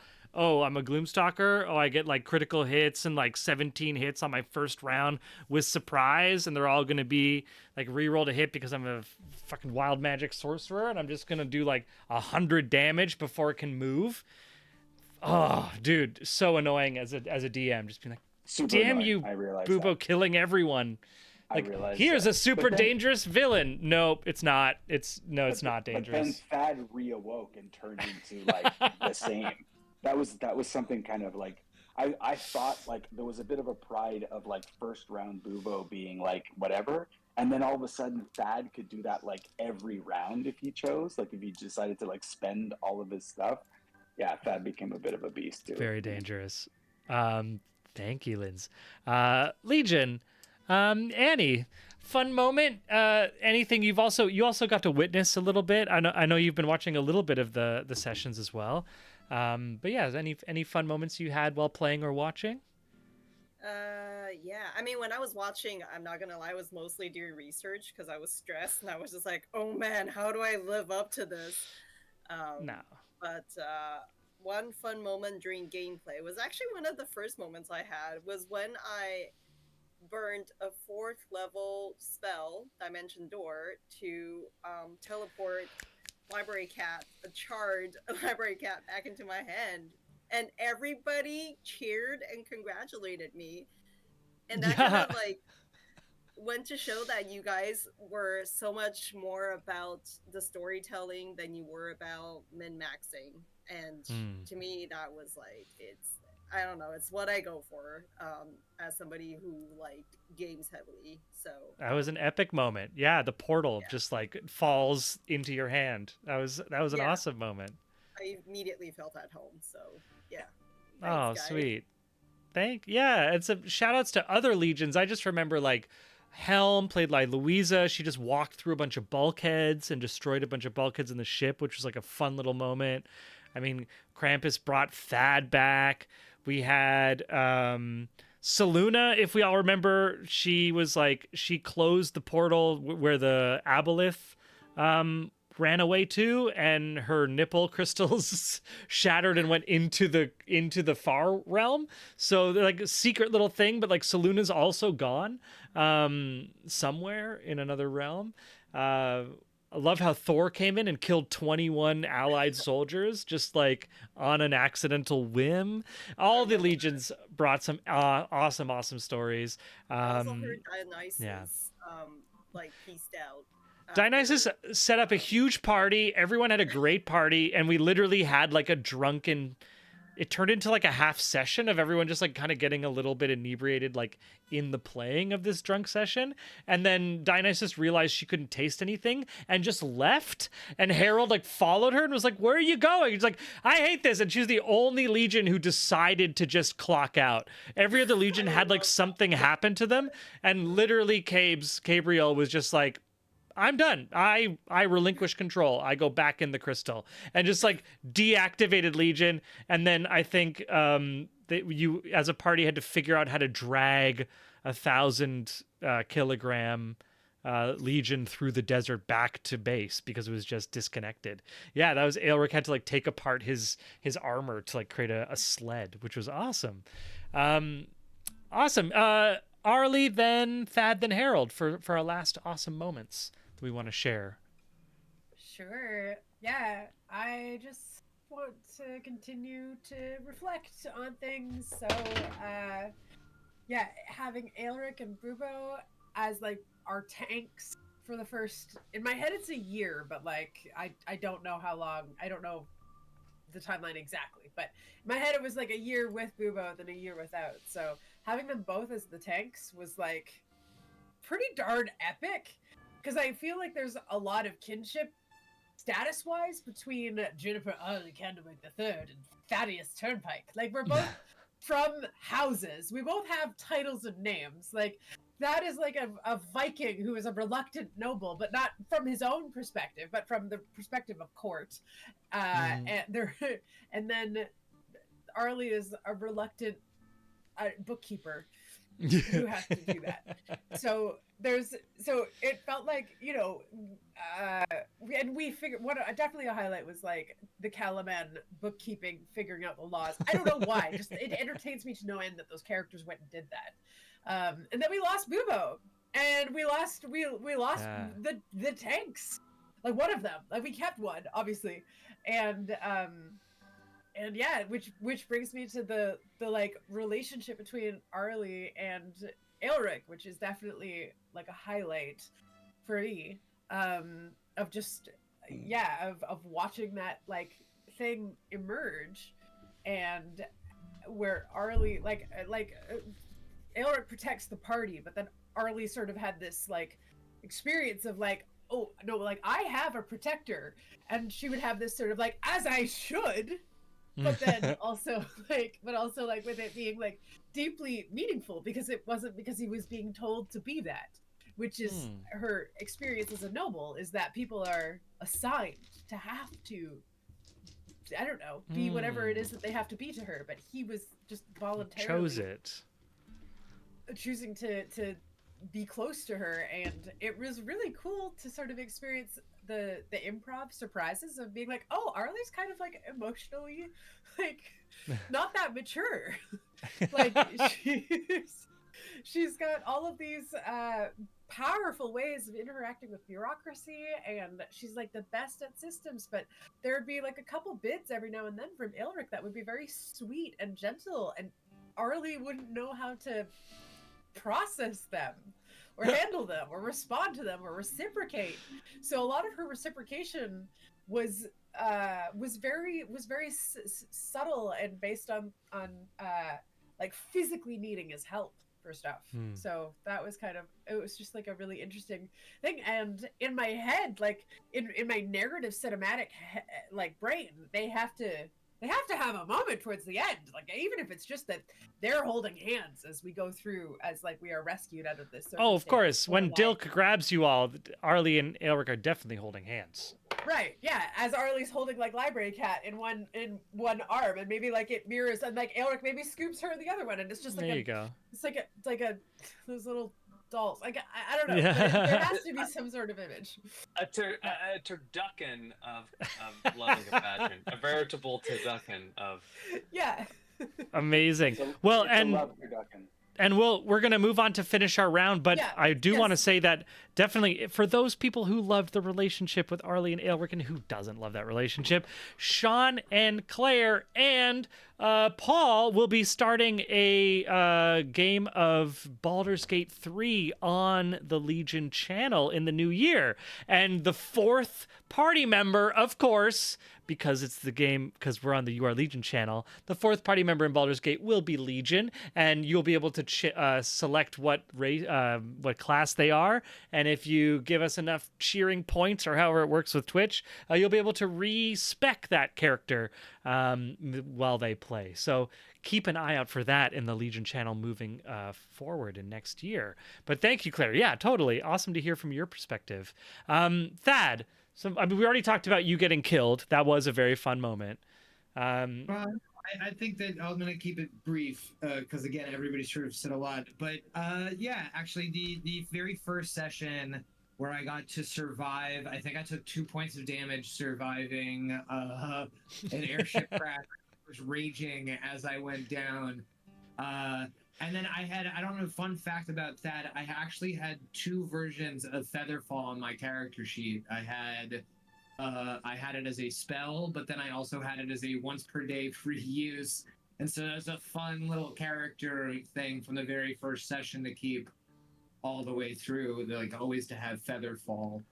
And then the yes-anding of taking over Coleman when I was like, I don't want to deal with any of the bullshit of like figuring out the politics of this.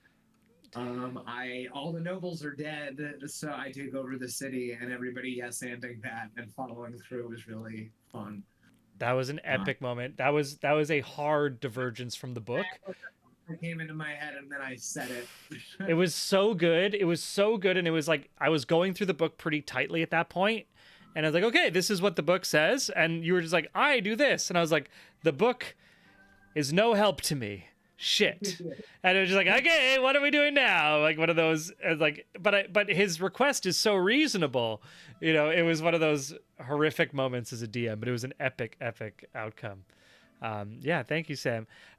Keen, we're just about over time. So do you want to, any shared awesome moments, epic, funny, dramatic, sad, from the campaign to finish us off for the night?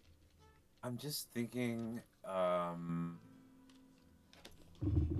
about all of the lead and how wonderful they all are.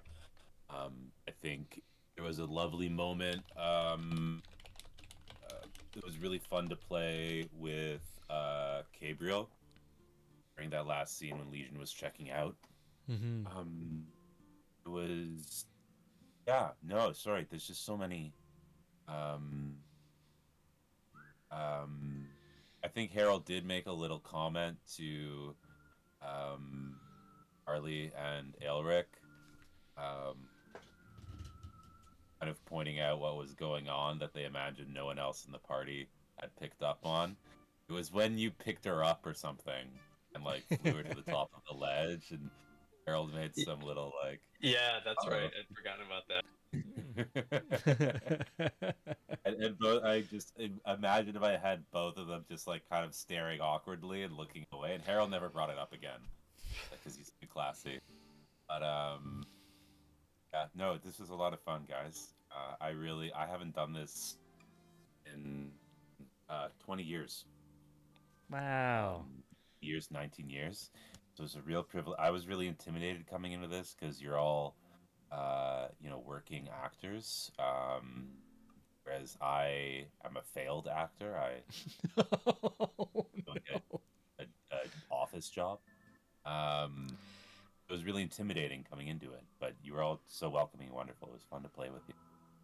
Oh man, it was so lovely. It was absolutely so lovely. And of course, it is something that I would forget often, but if you were to add all the ages of all of our player characters up, I think they would still be younger than Harold. Right? Everyone was like 20 or 25 and Harold's like 90, which is like middle-aged as a halfling. But one still more thing like I wanted to call out that I meant to say was Aelric's emergent leadership. Yes, good no one point. ever declared that he was the kind of the leader of the party, but just sort of became.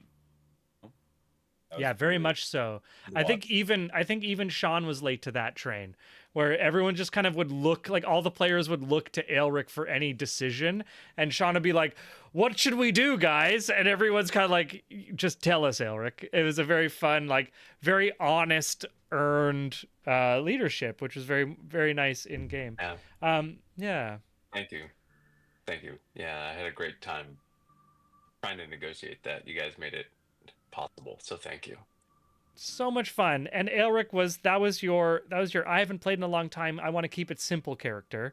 So guess what? You can now graduate to a magic caster, Sean. You've now got your badge, a 5e, and you're allowed to now use a more complicated character if you so choose in the future.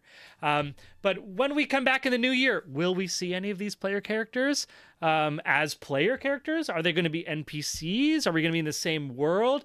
I don't know. Anything is possible. This is stuff that we have to figure out as a party ourselves. I'm happy to continue going, but I'm also happy to explore some other stuff. 2 years is a long time to play as a character you didn't expect to play for that long. So who knows what's going to happen? We will be back in a couple of weeks with a very special one-off. Am I allowed to announce this? Am I officially allowed? Are we good? Are we ready? I see. Am I doing it? That's the hope. Yeah, I'll be doing a one-off. It might be a one-er, it might be a two-er. I was hoping to do Legion with the same Cast. party. I don't know who Koi's gonna play. We'll figure it out. I'll play Steve, one of the Steves that were named by, who is it? Kat Letwin, one of the guard Steves.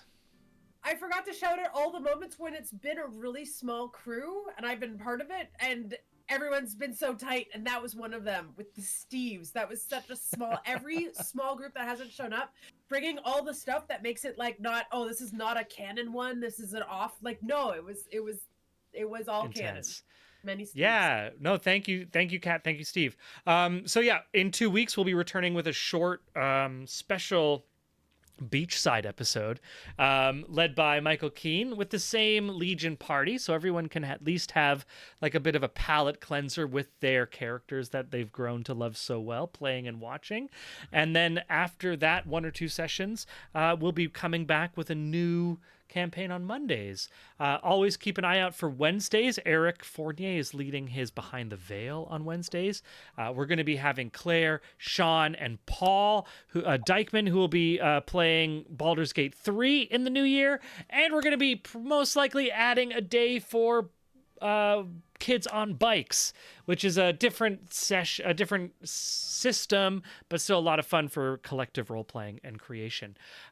So thank you everyone so much. We are a little bit over time. I try to keep it tight for the most part, but this was a special time. This is the last episode of our big party. Oh my God, we did it, guys. We did it. We released the gods. The world is at balance. Everything is great. Wacky, wild, inflatable arm man will still stay until that spell ever goes away. But, you know, it's still... generations, Dude, thousands of years later, we'll stumble upon that. I want to say just one last thing.